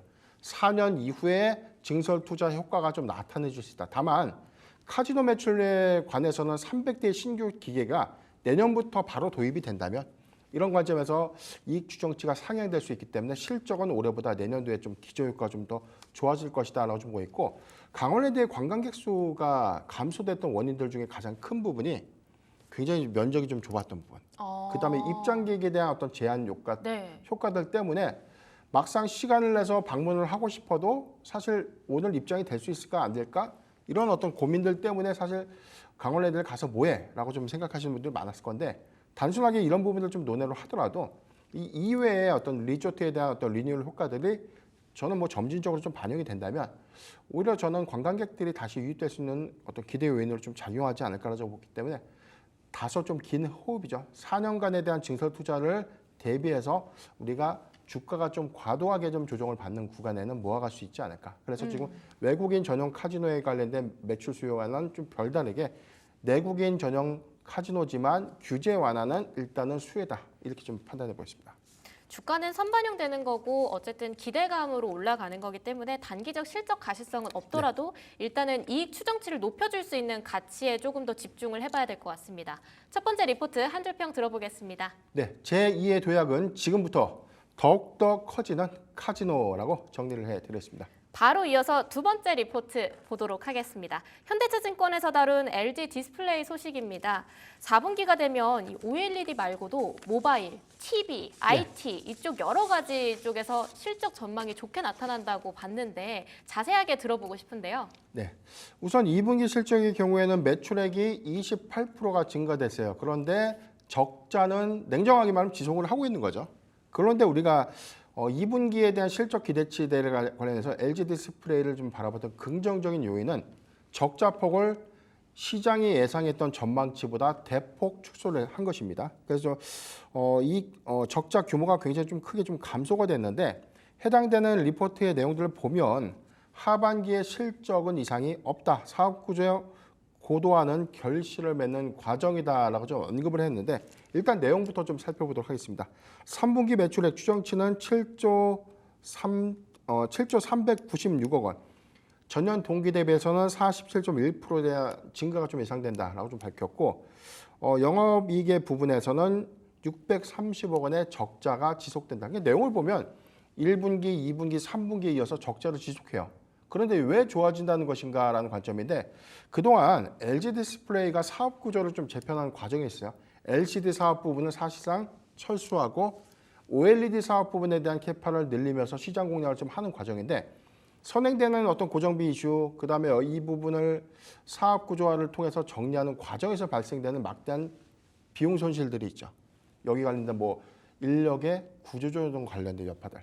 그래서 일단 사업 구조를 정상화하는 과정에서 발생됐던 적자폭들이 매출은 증가됐지만 이익 훼손을 이어갔던 기조로 좀 작용을 좀 했는데 오히려 이런 부분들이 3분기를 좀 기점으로 보면 구조조정도 3분기를 기점으로 보면 좀 마무리가 좀 돼갈 수 있는 부분. 그렇다면 4분기에는 적자가 아니라 이익을 낼 수 있고 이에 따른 턴 어라운드 기대감이 더욱더 커질 수 있기 때문에 연내에 해당되는 어떤 이 사업구조 조정이 최종적으로 좀 마무리가 된다면 내년부터는 적자가 아니라 흑자 기조로서 이익을 확장할 수 있다라고 좀 언급을 한 것입니다. 내용들 볼게요. 4분기의 경우에는 모바일 그리고 IT, OLED, TV의 모든 부분에 대해서 OLED 패널 출하가 증대되고 큰 폭의 흑자 전환이 좀 예상되고 있다. 그러니까 우리가 지금 기점으로 보면 아이폰 16에 대한 수요 이 부분에 관련해서도 뭐 패널이 들어가죠. LG 디스플레이도 애플의 아이폰 16 수혜주입니다. 해당되는 어떤 기기 판매 대수가 증가되는 요인에서 실적 연동 효과가 있고 그다음에 이제 애플의 아이패드에 관련된 OLED 패널도 공급을 하고 있고 이외에 TV 프리미엄 라인이라고 해서 LG 디스플레이, 그러니까 LG전자의 TV가 삼성에 대비해서는 굉장히 고가에 형성이 되어 있고 이 타겟된 어떤 수요층들이 굉장히 많습니다. 그래서 뭐 전 세계적으로 보면 냉정하게 전 디스플레이의 어떤 구현도라든가 기술은 네. 삼성전자에 비해서 LG전자가 좀 더 앞서 있다. 이 핵심은 LG 디스플레이의 어떤 패널 기술 경쟁력들 좀 더 우위에 있지 않나라고 보기 때문에 해당되는 부분들에 대한 수요가 경기 침체 안에서에 대한 우려감도 일부는 있지만 사실 뭐 수요는 바닥을 찍고 난 이후에 회복세를 좀 보이고 있다는 점을 좀 감안했을 때 오히려 사이클 진입 초기 그래서 우리가 뭐 파리올림픽 특수 효과 이후에 뭐 3분기에는 실적이 감소될 수 있는 기저 요인으로 좀 작용될 수 있다라고 좀 이야기하고 있지만 전체 IT 기기가 LCD에서 OLED 전환을 좀 가속화되고 있는 그런 관점에서 보면 저는 LG 디스플레이의 경우에는 내년도 실적이 더 기대될 수 있는 요인이 아닌가라고 좀 판단해봤습니다. 사이클 진입 초기다. 4분기나 내년쯤에는 흑자 전환할 수 있다. 이렇게 얘기를 해주신 것 같습니다. 근데요, 이게 네. 중국이 기술력 베끼기 막 이런 식으로 되게 위협을 많이 하고 있잖아요. 좀 리스크 요인 같은 게 있지 않을까요? 그런 부분에서? 네, 일단 뭐 OLED 뭐 과거에 좀 LCD도 그렇고 LCD의 경우에도 국내가 한국 기술이 좀 막대하게 좀 우위를 좀 점하고 있었다가 중국이 추격을 했고 이후에 저가 LCD들이 뭐 내수에서 쫙 깔리다 보니까 네. 이 부분에 대한 사업 고전을 통해서 뭐 LG가 좀 철수하게 된 배경으로 좀 작용을 했고요. OLED에 대한 어떤 아직의 뭐 기술 격차를 좀 감안해 보면 초기 구현 단계는 좀 가능할 수 있겠어요. 근데 아마 OLED는 제가 볼 때는 기술에 대해서 뭐 단기에 뭐 중국이 좀 따라올 수 있는 그런 부분들 좀 아니다라고 좀 보기 때문에 아직은 기술 격차가 조금 있다. 그러니까 지금 LG라든가 삼성이 지금 해당되는 OLED에서 이거 다음에는 뭐 롤 스탬핑 방식이라고 해서 지금 우리가 TV의 경우에도 지금 굉장히 좀 이 패널 두께가 좀 얇아졌다고 보잖아요. 근데 제가 한 10년 전에 상하이 가전박람회에서 제가 봤던 것들이 지금 굉장히 좀 인상 깊었는데 이게 TV가 이 롤로 말립니다. 말려요? 그렇죠. 우와. 이게 국내에 지금 있어요. 이게 상용화된 거는 최근 한 2년간인데 아마 가격은 우리가 백화점 같은 데서 한번 구경해 보면 한 6천만 원, 7천만 원. 그런 TV를 우리가 일반 대중이 살 수 없잖아요. 굉장히 이제 고가기 때문에 사실 우리가 뭐 이 부분에 대해서 적극적인 어떤 뭐 보편화라고 좀 볼 수 없는 그런 부분들이고 양산의 구현에 관련된 이슈도 좀 있기 때문에 아직은 보편화될 수 없는 기술이지만 향후 OLED 기술에서에 대한 다음 이런 기술이 고도화되는 과정에서는 더욱더 얇아지고 우리가 공상과학이나 뭐 옛날 뭐 CSI 같은 거 보면 뭐 유리판 안에 이제 바로 구현이 되는 그런 것들에 대한 부분들을 우리가 좀 고려해 보면 중국에 대한 기술 관점에 대해서는 차이가 그래도 LG 디스플레이가 좀 더 우위에 있는 그런 부분들을 좀 고려해야 되지 않나라고 좀 보고 있습니다. 네, 그럼 두 번째 리포트 한 줄평 바로 열어보겠습니다. 네, 이제는 정말 달라질 수 있을까? 한 번 더 믿어보자라고 좀 정리를 해드리겠습니다. 바로 이어서 마지막 소식 보도록 하겠습니다. 대신증권에서 나온 크래프튼 이슈인데요. 오늘부터 서울경희대학교에서 e스포츠 국가대항전 열린다고 하고요. 또 최근에 독일에서 네. 열렸었잖아요. 게임스컴 2024. 네. 그때 크래프톤에서 뭔가 달라졌거나 아니면 재확인하고 가야 될 그런 투자 포인트들이 있을까요? 우선 최근에 이 실적 발표, 뭐 2분기 사상 최대 실적 발표를 했고요. 여기는 뭐 시장 예측 전망치도 좀 상회했던 호실적이었는데 게임스컴 2024 이후에 신작 출시에 관련된 기대감도 다 반영이 됐고 최근에는 증시 조정 이후에 오히려 주가가 좀 소폭 좀 조정받는 구간이었는데 해당된 리포트는 이 하반기 신작에 관련된 기대감, 주가 하락은 오히려 매수의 기회다라고 좀 언급을 했는데 네. 뭐 결론만 좀 말씀드리면 저도 이 부분에 좀 동의를 좀 한다라고 좀 말씀드리겠고요. 일단 우리가 게임주에 관련돼서는 아직은 뭐 신작에 관련된 출시 모멘텀들을 눈으로 하더라도 이익 기조가 좀 하반기까지 좀 이어갈 수 있는 대표적인 종목은 저는 크래프톤이 좀 유일하지 않나라고 좀 보고 있습니다.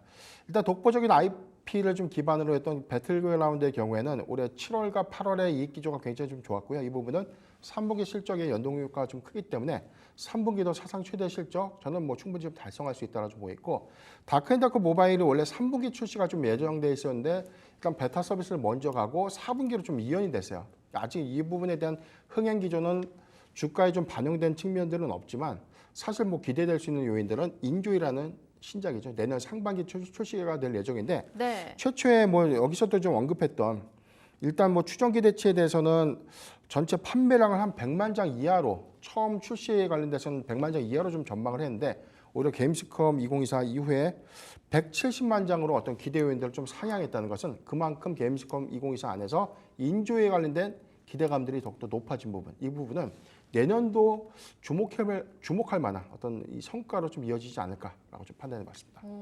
게임스컴에서 인조이가 아주 잘 나가나 보네요.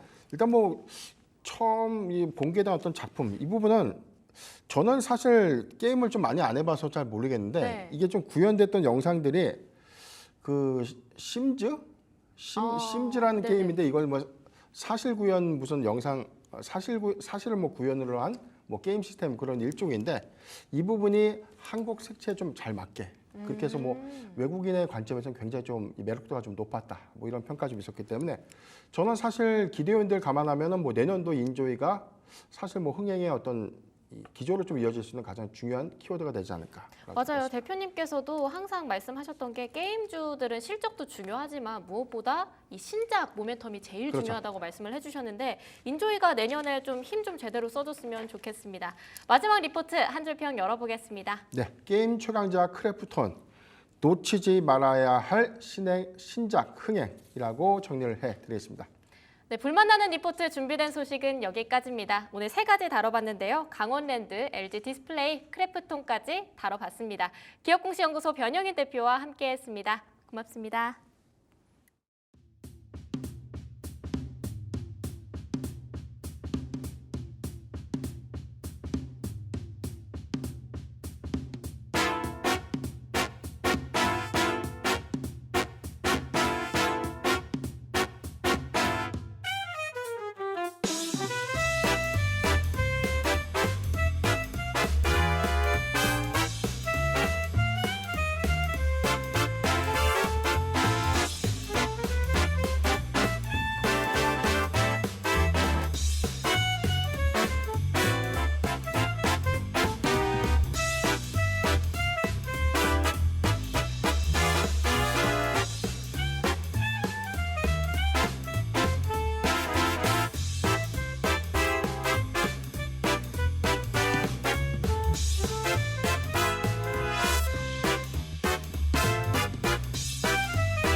자, 추석 전주 금요일장 마지막 거래일의 오전장을 한번 살펴보겠습니다. 시장 어떻게 반등을 해줄 수 있을까요? 코스피가 0.8% 마이너스 2,554, 아까 1% 넘게 빠졌었던 것보다는 조금 올라오기는 했는데 2,800선 양보하고 700선 양보하고 600선 양보해서 지금은 500선도 조금 위협을 받고 있는 그런 상황입니다. 코스닥도 700선 또 위협받고 있고요. 2% 넘게 떨어져서 709포인트. 여기서 조금만 더 떨어지면 1%만 더 떨어져도 6자를 보게 됩니다. 자, 그러면 두 분께 한번 이야기를 물어보겠습니다. 오로라 투자자문의 유창희 본부장님 나오셨고요. AJ 인베스트먼트 이재규 대표님 나오셨습니다. 어서 오세요. 안녕하십니까. 네. 뭐 공교롭게도 오늘 셋 다 옷이 어두운데 그런가요? 사실 날씨도 어둡고 장도 어두워서 일단은 오늘처럼 이렇게 하락하는 장에 대해서 두 분의 코멘트를 좀 들어보고 싶습니다. 유창희 본부장님부터. 네, 기다리자. 기다리자. 확인 매매가 좀 필요하다 판단하고 있습니다. 그러니까 시장 자체가 그러니까 많은 분들이 이거 하나 나오면은 끝나겠지, 이거 하나 나오면 끝나겠지 하는 느낌이 사실 엔비디아서부터 상당히 강했었는데 막상 엔비디아가 그렇게 좋은 방향을 보여주지 못했었고 이번 주도 이제 고용 지표 발표가 있는데 화요일에 제조업 PMI 지수가 안 좋게 나오면서 시장이 흔들린 다음에 뭐 이렇다 할 방향을 찾지 못하고 있는 것 같아요. 사실 어저께 같은 경우 서비스 PMI가 나쁘지 않았음에도 불구하고 주가가 반등하지 못했다는 걸 본다라면 조금은 그게 뭔지는 모르겠어요. 그게 오늘 나오는 고용일지 아니면은 다음 주에 있을 대선 토론일지 아니면 그 다음 주에 있을 FOMC일지는 잘 모르겠지만 뭔가는 확인하고자 하는 심리가 좀 있다 생각 좀 하고 있습니다. 그래서 지금은 예측 매매가 아니라 오케이. 다 확인하면서 대응해야 되지 않나 판단하고 있습니다. 이재규 대표님도 코멘트해 주신다면. 네, 시장 뭐 굉장히 어렵게 진행이 되고 있고요. 방금 전에 유창희 본부장님께서 말씀하신 내용과 저도 비슷합니다. 지금 공격적으로 무언가를 하기보다는 좀 버텨보는 게 어떨까라는 말씀을 드리고 싶고요. 근데 이게 현금이 많은 분들 같은 경우는 사실 매수를 좀 해도 되긴 합니다. 어쨌든 주가가 많이 밀려 내려온 것은 맞으니까. 다만 이제 다수의 투자자분들께서 주식 비중이 이미 많이 채워져 있을 거라고 보기 때문에 지금 좀 버텨보는 게 어떨까. 다만 이제 여기서 만약에 지수가 반등을 준다면 저는 현금을 그래도 조금은 확보하는 게 어떨까라고 생각이 돼요. 그러니까 우리가 9월달, 10월달, 11, 12월달이 있는데 앞으로 시장에서 좋아질 만한 종목군들이 있다라고 한다면 저는 지금 반등할 때도 좀 보유를 해도 좋은데 만약에 반등할 때 이제 하반기 때 좀 약세를 보일 만한 종목군들을 많이 보유하고 있다라고 한다면 거기선 좀 저는 좀 줄여서 향후에 강할 수 있는 종목군들로 좀 종목 교체를 하는 게 어떤가. 그렇기 때문에 단기적으로는 낙폭이 커서 좀 버텨보는데 반등이 나올 때는 좀 포트에 대한 교체를 고려해보는 게 어떨까라는 말씀 드리겠습니다. 조금 두 분께 현실적인 질문을 좀 드려보겠습니다. 사실 저도 이제 딴 데서 방송을 많이 네. 하지만 조금 쌀 때 담아야 된다라는 말씀들은 많이 하세요. 근데 이해는 됩니다. 그리고 저도 동의는 하는 바인데 사실 대부분의 투자를 생각할 때 가장 힘든 장이 이렇게 줄줄줄줄 희망 고문하면서 흘러내리는 장이 어렵지 않습니까? 네. 그러니까 10% 떨어졌을 때 여기서 손절해야 되는데 일단은 반등할 수도 있으니까 기다려보자 하다가 더 빠지고. 한 3, 4% 반등하다가 또 10% 떨고 네. 3, 4% 반등하다가 또 10% 떨궈가지고 아예 3, 40% 마이너스 돼서 손 쓸 수 없게 돼버리는 네. 그렇다고 내가 손실을 확정 직전이 다음 거 들어갈 것도 제대로 안 보이는 이런 시장에서 굉장히 이런 줄줄 흘러내리는 하락장이 굉장히 힘들어 보인다라고 생각을 하는데 이럴 때는 그냥 지켜보고 떨어지는 거를 일단은 관망 심리로 좀 홀드를 해야 되는 전략이 제일 최선인 건지 혹은 모르겠으면 불확실성이 있으니까 크더라도 손실을 확정 지어야 되는 게 맞는 거예요. 사실은 뭐 현금 비중, 그러니까 주식 비중이 100%냐 아니냐에 따라 차이가 있는 것 같아요. 예를 들어서 지금 주식 비중이 50%만 갖고 네. 계시고 현금을 50% 갖고 계시다라면 지금은 기다려보는 게 맞다 생각하고 있어요. 예. 물론 이제 종목마다 좀 다르긴 하겠습니다. 대형 종목이라든지 이런 것들은 좀 기다리는 게 맞다 생각하고 있는데 주식이 100%이신 분도 많으실 거 아니에요. 그러면 제가 항상 말씀드리지만 한 번에 주식을 매도할 수는 없어요. 한 번에 우리가 이혼 도장 찍고 헤어질 수는 없습니다. 여러 번 협의 과정도 거치는 거고 이런저런 내용이 거치는 것처럼 조금 불안하다 싶으면 주식 비중을 조금씩 그러니까 뭐 한 2% 3%씩 조금씩 매도를 좀 하면서 현금을 좀 모아놓는 게 맞지 않나 생각 좀 하고 있어요. 그래서 지금은 내가 손실이 마이너스 뭐 어떤 종목은 예를 들어서 2022년 초에 잘못 사셨다라면 마이너스 80% 될 수도 있는 거 아니겠습니까? 그렇다고 하더라도 내가 여기서 뭐 팔아봐야 무슨 의미가 있겠냐 하시겠지만 또 일부 현금화 하신 다음에 그다음에 또 좋은 종목 살 수가 있다 생각하고 있기 때문에 주식 비중이 많으시면 일부 분할로 매도하는 게 맞다 판단하고 있습니다. 알겠습니다. 이재규 대표님도 같은 질문을 드린다면? 네, 저도 이제 뭐 본부장님과 비슷한 내용입니다. 사실 현금을 얼마나 가지고 있느냐에 따라서 어떻게 보면 대응 방법이 완전히 달라지죠. 근데 전반적으로 이제 개인 투자자분들께서 종목을 많이 가지고 계실 텐데 여기서 이런 생각을 해보시면 돼요. 3개월 후에 내 종목이 더 올라가 있을 수 있을까? 혹은 내가 지금 보유하고 있는 종목이 직전 고점을 넘어갈 수 있을까를 저는 좀 고민하실 필요가 있다고 보고 있습니다. 그러니까 지금부터 주가가 반등이 나올 때 줄여야 되는 종목이 있고요. 지금부터 반등이 나오거나 상승이 나올 때 그게 추세적으로 반등이 이어지는 종목군들이 있을 가능성이 높거든요. 예를 들어서 저는 A라는 종목이 앞으로 추세적으로 빠질 가능성이 높다라고 생각을 하고 있어요. 그렇다라고 한다면 이게 반등이 나왔을 때 줄이는 게 맞고요. 반대로 B라는 종목을 보유하고 있는데 이 종목 같은 경우는 추세적으로 올라올 가능성이 있다라고 본다면 이렇게 이제 종목 교체가 저는 필요하다라고 생각을 하고 있습니다.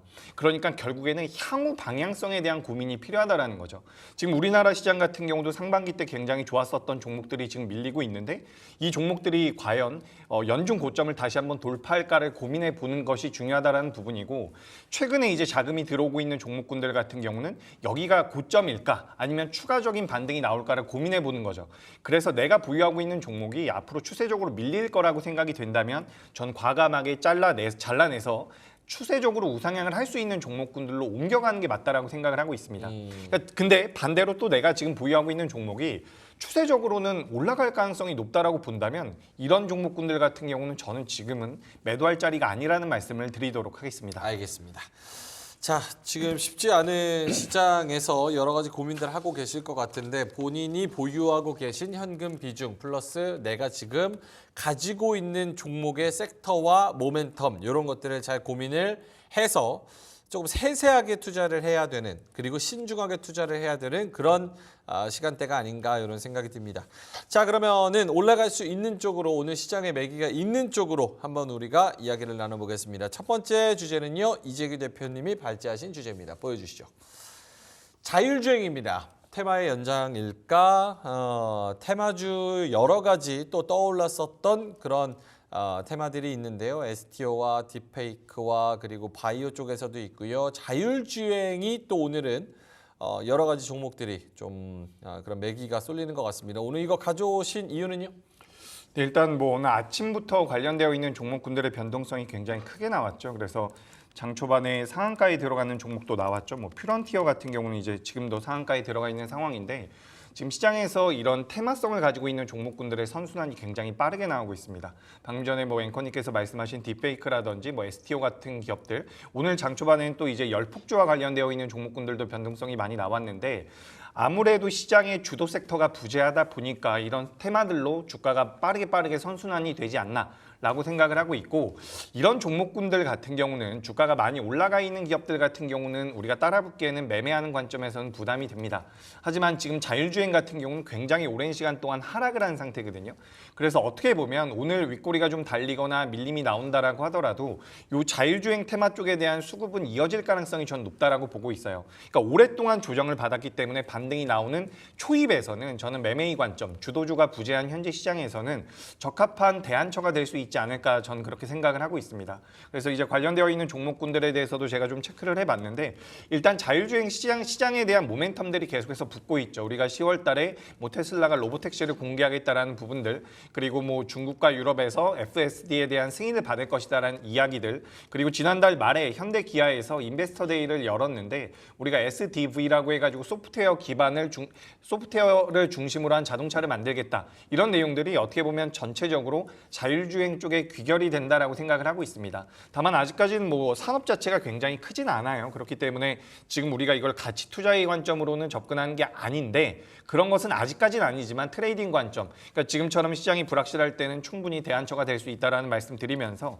자율주행이 연간 거의 40% 정도의 성장이 예상이 되고 있다라고 이야기가 되고 있어요. 그래서 당장에는 이제 테마성으로 접근을 하지만 좀 시간이 지나 보면 또 가치가 있는 기업들도 나올 테니까 전 일단 지금은 충분히 공략해 볼 만하다 이렇게 말씀드리겠습니다. 알겠습니다. 자율주행 관련해서 여러 가지 종목들이 또 널뛰기를 하고 있습니다. 유창희 본부장님은 어떠세요? 자율주행 테마 요거를 오늘 또 뭐 이렇게 매기가 있다고 해서 네. 따라잡아야 되느냐? 네. 저는 안 된다 생각하고 있습니다. 안 된다. 네. 왜냐하면 뭐 테슬라가 뭐 이제 유럽하고 중국 쪽, 특히 이제 상반기에 보면은 중국에서 이제 승인을 받았다, FSD 뭐 얘기가 나왔지만 관련된 종목군들의 주가가 올라왔을까?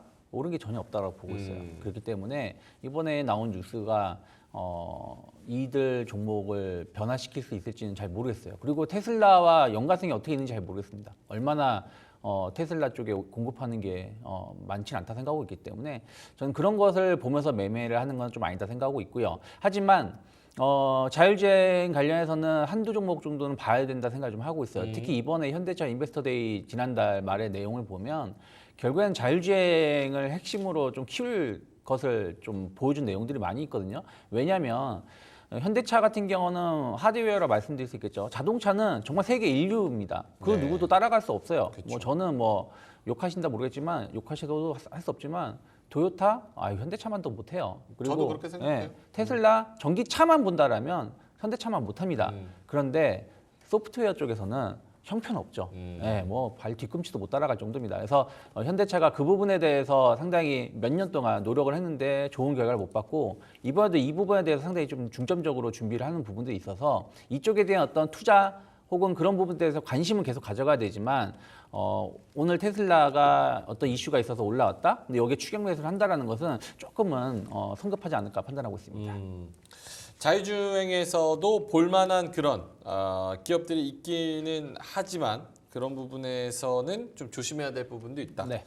이재기 대표님도 이 자율주행은 사실은 이게 뭐 펀더멘털하게 혹은 진짜 실제로 스토리가 탄탄해서 이렇게 매수하거나 좀 접근해 보자가 아니라 어쨌든 지금은 사실 뭐 시장에 순응해야 된다는 개념으로 봤을 때는 테마의 장세잖아요. 그렇죠. 일단 테마의 장세가 맞다라는 말씀 저도 드리고요.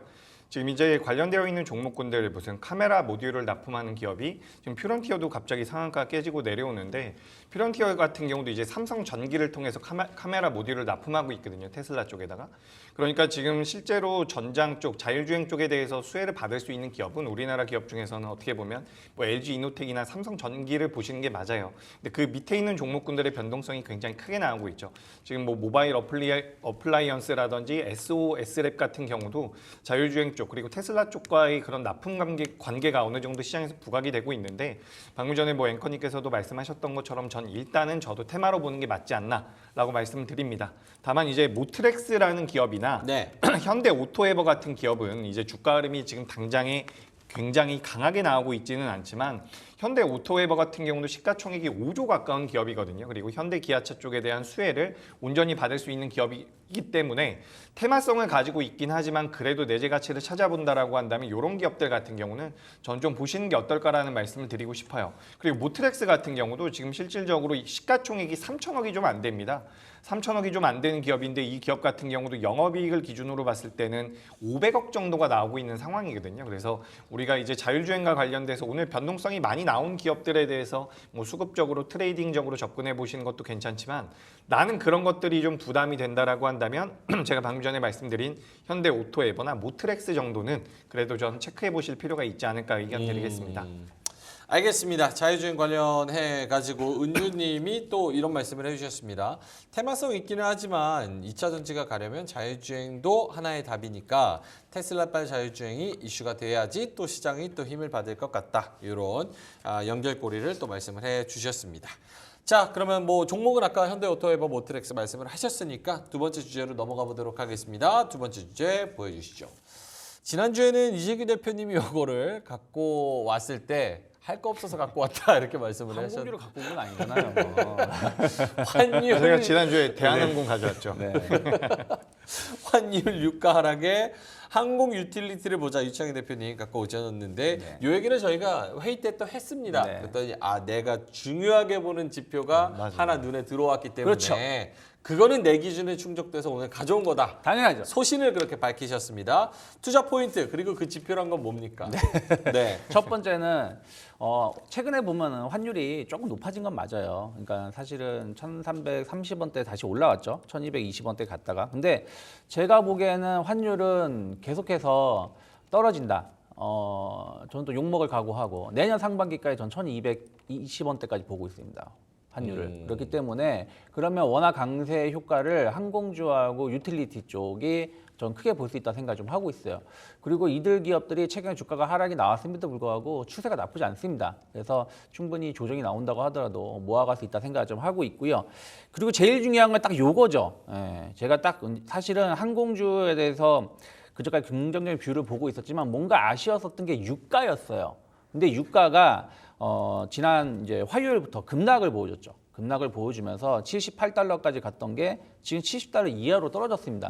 그러면 이제는 유가마저도 하락세로 전환이 됐다라고 볼 수밖에 없다 생각 좀 하고 있어요. 특히 이번에 유가 하락이 나온 게 경기 침체 때문에 유가 하락이 나온 게 아니라 리비아 내 내부 분란이 좀 해소가 될 수 있다는 어떤 기대감들, 또 감산이 그렇게 쉽게 되지 않을 거라는 어떤 부분들이 작용하면서 공급이 증가한다는 어떤 이슈로 유가가 하락을 하는 것이기 때문에 네. 충분히 저는 추가적인 하락 가능성이 열려 있다. 어쨌든 최근 한 1년 넘게 형성됐었던 박스가 하단을 지금 이탈하는 모습인 거거든요. 그러면 유가 하락에 대한 어떤 기대감들 충분히 항공주하고 유틸리티 쪽에 좀 도움이 될 수 있다 생각을 좀 하고 있어요. 그래서 아까 말씀드린 대로 원화 강세 수혜주 쪽으로 해가지고 항공주들이 리스료 같은 게 감소할 수 있고요. 달러 부채 규모도 감소 효과를 볼 수 있습니다. 거기다가 이제 대한항공, 아시아항공 M&A가 거의 끝나가고 있기 때문에 항공사 간의 과당 경쟁이 이제 줄어들 수 있다 생각 좀 하고 있어요. 그때 아까 말씀드린 것처럼 현재 걸림돌이 유가인데 어쨌든 전 하반기에 70달러 이하로 계속 조정 가능성이 높다 생각하고 있기 때문에 원화하고 유가 하락에 대한 어떤 수혜주로 본다라면 항공주들 봐야 된다. 그래서 뭐 대한항공 기준입니다만은 환율이 한 10원 하락을 하면 한 280억 정도 외화 평가 차익이 발생을 하고 한 140억 정도 현금 보유 손익이 발생을 하고요. 유가가 1달러 정도 하락하면 연간 한 3,100만 달러 정도 수익이 개선되는 부분들이 좀 있기 때문에 전 뭐 대한항공이라든지 뭐 티웨이 항공 같은 기업들 충분히 볼 수 있다 생각하고 있고요. 그리고 이제 금융주도 사실은 원화 강세 수혜주입니다. 근데 금융주는 제가 2주 전에 한번 말씀드렸기 때문에 그거 다시 한번 보시면 좋겠고요.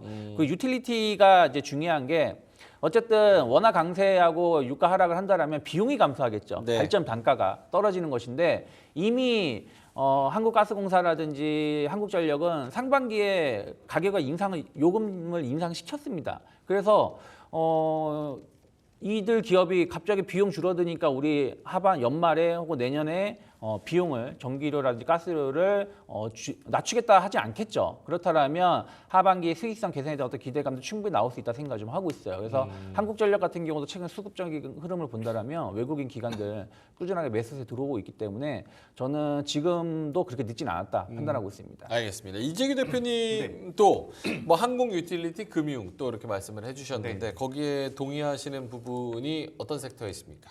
네, 저도 이제 지난주에 항공주를 말씀드렸는데 네. 지금 구조적으로 주가가 좀 올라올 수 있다라고 생각을 하고 있어요. 방금 전에 뭐 잘 설명해 주셨는데 원화 강세에 대한 수혜를 받을 수 있는 게 항공주다라고 생각을 하시면 좋을 것 같고요. 여기서 이제 유가 하락에 대한 수혜까지도 받을 수가 있기 때문에 구조적으로 좀 좋아질 가능성이 있다. 그리고 제가 지난주에 말씀드렸던 부분은 글로벌 대형 그 항공사들의 포워드 PER이 7.6배 정도가 됩니다. 근데 우리나라 대한항공 에도 만약에 이 7.6배를 적용을 한다라고 한다면 29,000원에서 3만 원 정도가 나와요. 그러니까 대한항공이 지금 22,000원이거든요. 그래서 상승의 여력이 좀 남아있지 않나라고 생각이 돼서 저도 항공주에 대해서는 굉장히 긍정적인 이야기를 드리고요. 유틸리티 쪽 같은 경우는 저도 한국전력을 긍정적으로 보고 있습니다. 한국전력 긍정적인데 저는 여기서 좀 다른 말이 될 수도 있지만 지금 시장에서 방어주에 대해서 관심도가 굉장히 높아지면서 통신주 이야기를 많이 하고 있거든요.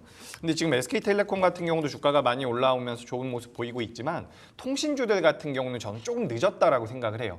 오히려 한국전력이라든지 대한항공 같은 기업들을 좀 보시는 게 어떨까라는 말씀을 드리는 게 통신주들 같은 경우는 지금부터 주가가 올라오더라도 많이 못 올라올 가능성이 높거든요.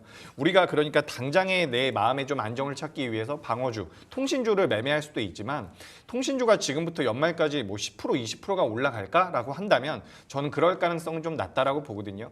오히려 지금 저점대가 언제 나올지는 모르겠지만 지금 다른 종목군들 중에서 낙폭이 과대한 기업들 같은 경우는 수익률적인 측면에서는 오히려 통신주보다 더 나을 가능성이 있다라고 저는 봐요. 그러니까 지금부터 SK텔레콤이 밀리지 않고 5%, 10% 올라간다라고 한다면 낙폭이 큰 다른 기업들 같은 경우는 뭐 추가적으로 5% 밀릴 수도 있겠지만 연말까지는 20%, 25% 올라갈 수가 있다라는 거죠. 그래서 그런 관점에서 봤을 때 저는 오히려 방어주 쪽 같은 경우는 한국전력 같은 기업들은 저는 괜찮다라고 봅니다. 그러니까 주가가 좀 덜 올라왔다라고 생각을 하거든요. 근데 통신주들 같은 경우는 살짝 부담이 되는 부분이고 요 SK텔레콤 같은 경우도 저는 지금부터 이제 수익률적인 측면에서 메리트가 좀 떨어지지 않을까 이렇게 의견 드리겠습니다. 알겠습니다.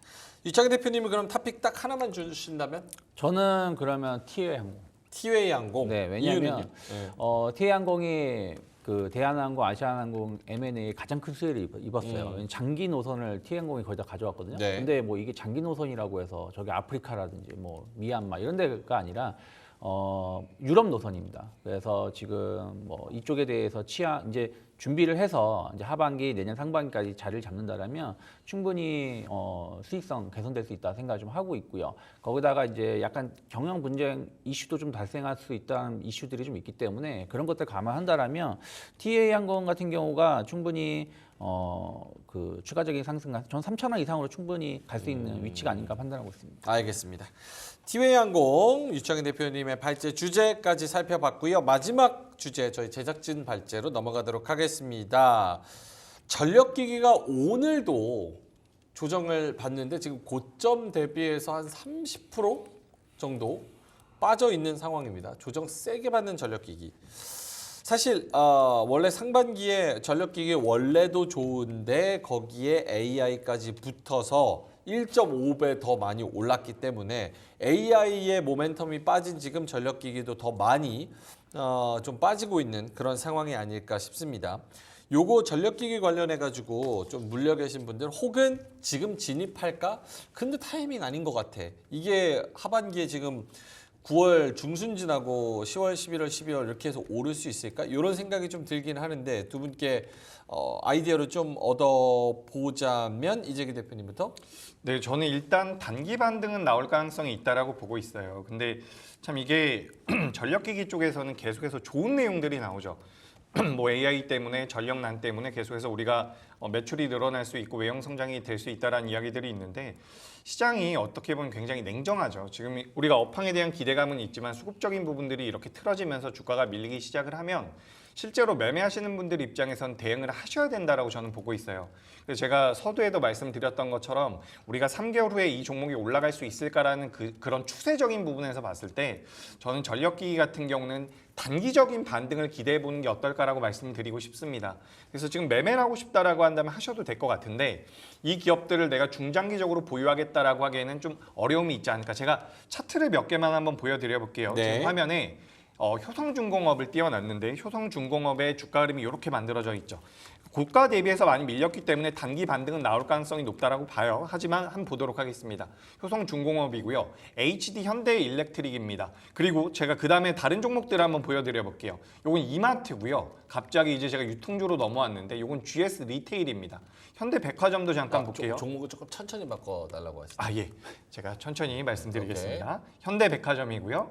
요건 이제 GS 리테일. 그리고 또 다른 종목은 제가 방금 전에 말씀드렸었던 이마트인데 주가의 흐름을 보시면 지금 고점대에서 밀리는 기업이 있는 반면에 저점대에서 이제 막 올라가는 기업들이 있거든요.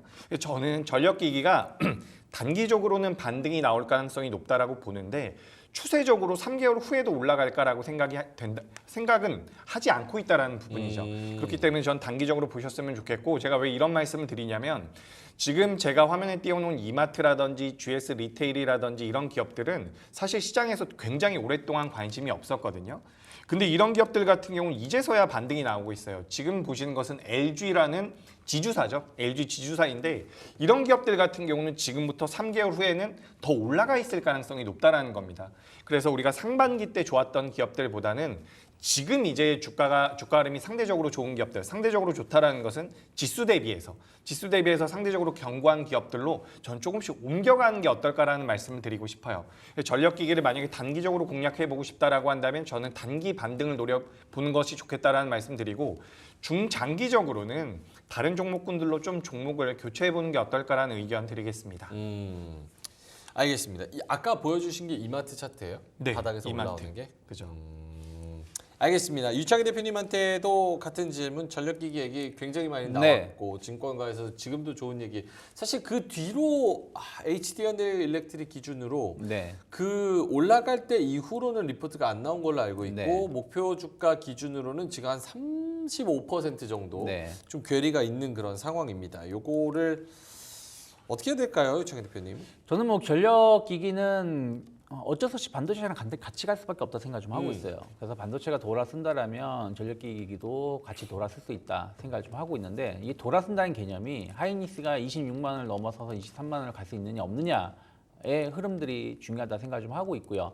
단기적으로는 방금 이재규 대표님이 말씀하신 것처럼 지금부터 조정이 한번 충격이 나온다라면 전 적극적으로 살 수 있는 구간이다 생각하고 있어요. 왜 그러냐면 하이닉스 같은 경우를 보신다라면 지난번에 크게 조정을 받고 나서 어쨌든 8월 5일 저점을 찍고 한 20% 이상 주가가 올라왔다가 지금 다시 내려오고 있는 구간이거든요. 근데 전력 기기 쪽은 현대 일렉트릭 같은 경우 이제 조정이 나오기 시작한 거고요, 사실은. 그리고 일진전기 같은 경우도 마찬가지입니다. 조정이 나왔는데 반등다운 반등이 별로 많이 주지 못했어요. 그리고 지금 재룡전기 차트를 보여드렸는데 이 종목은 진짜 8월 초에도 반등을 아예 주지 못했습니다. 그리고 LS 일렉트릭 같은 경우도 마찬가지예요. 그러면 반등을 전혀 주지 못했기 때문에 여기서 추가적으로 충격이 한번 나온다. 그러면은 그 다음에는 최소한 일정 부분 이상의 강한 반등이 나올 수 있다 생각을 좀 하고 있어요. 그래서 앞으로 전력기기 관련된 종목들이 조정이 나온다라면 저는 적극적으로 한 번 정도는 매수해 볼 수 있다 생각을 좀 하고 있고요.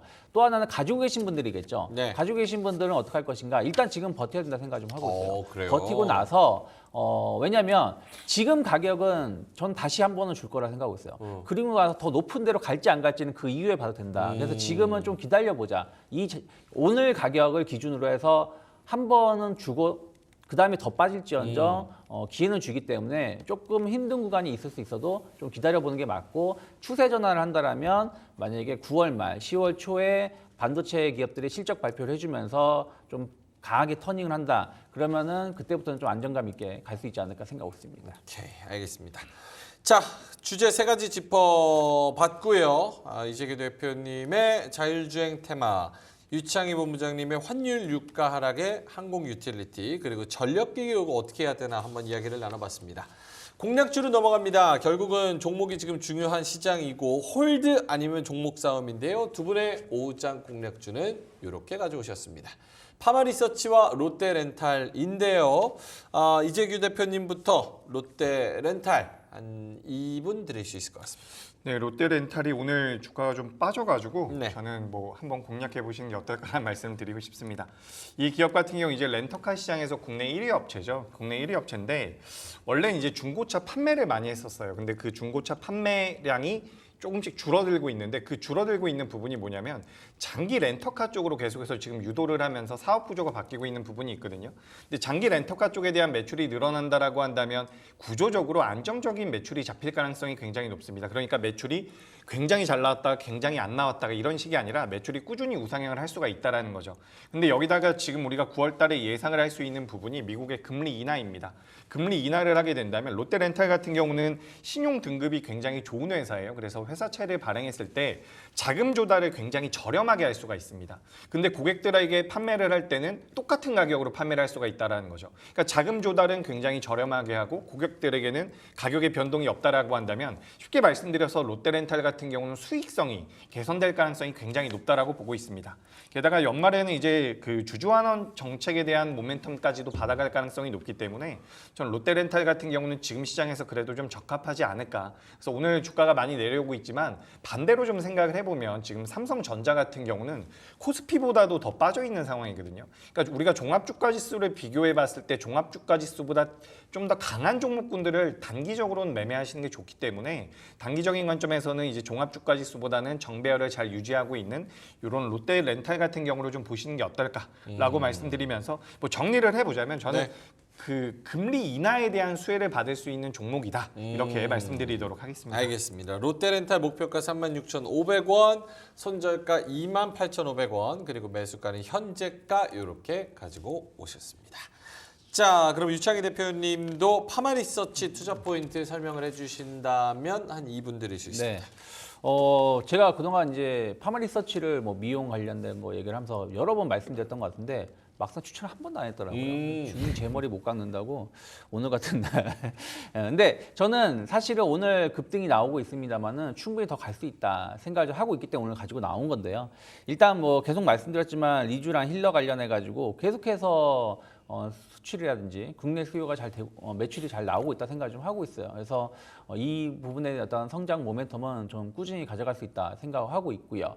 거기에 맞춰가지고 지금 어저께 한 2천억 정도 투자 유치를 했었죠. 이게 유럽계 자금이에요. 그래서 제3자 배정으로 유상증자를 했는데 그러면 이제 유럽 진출을 조금 더 빨리 할 수 있다는 어떤 기대감들이 좀 있습니다. 그래서 지금 제 예측이 맞는다라면 내년 상반기 중에서 중국 진출을 공식적으로 할 수 있다 생각하고 있고 유럽 진출도 좀 한다라면 충분히 여기에 대한 어떤 매력도는 충분히 있다 생각하고 있고요.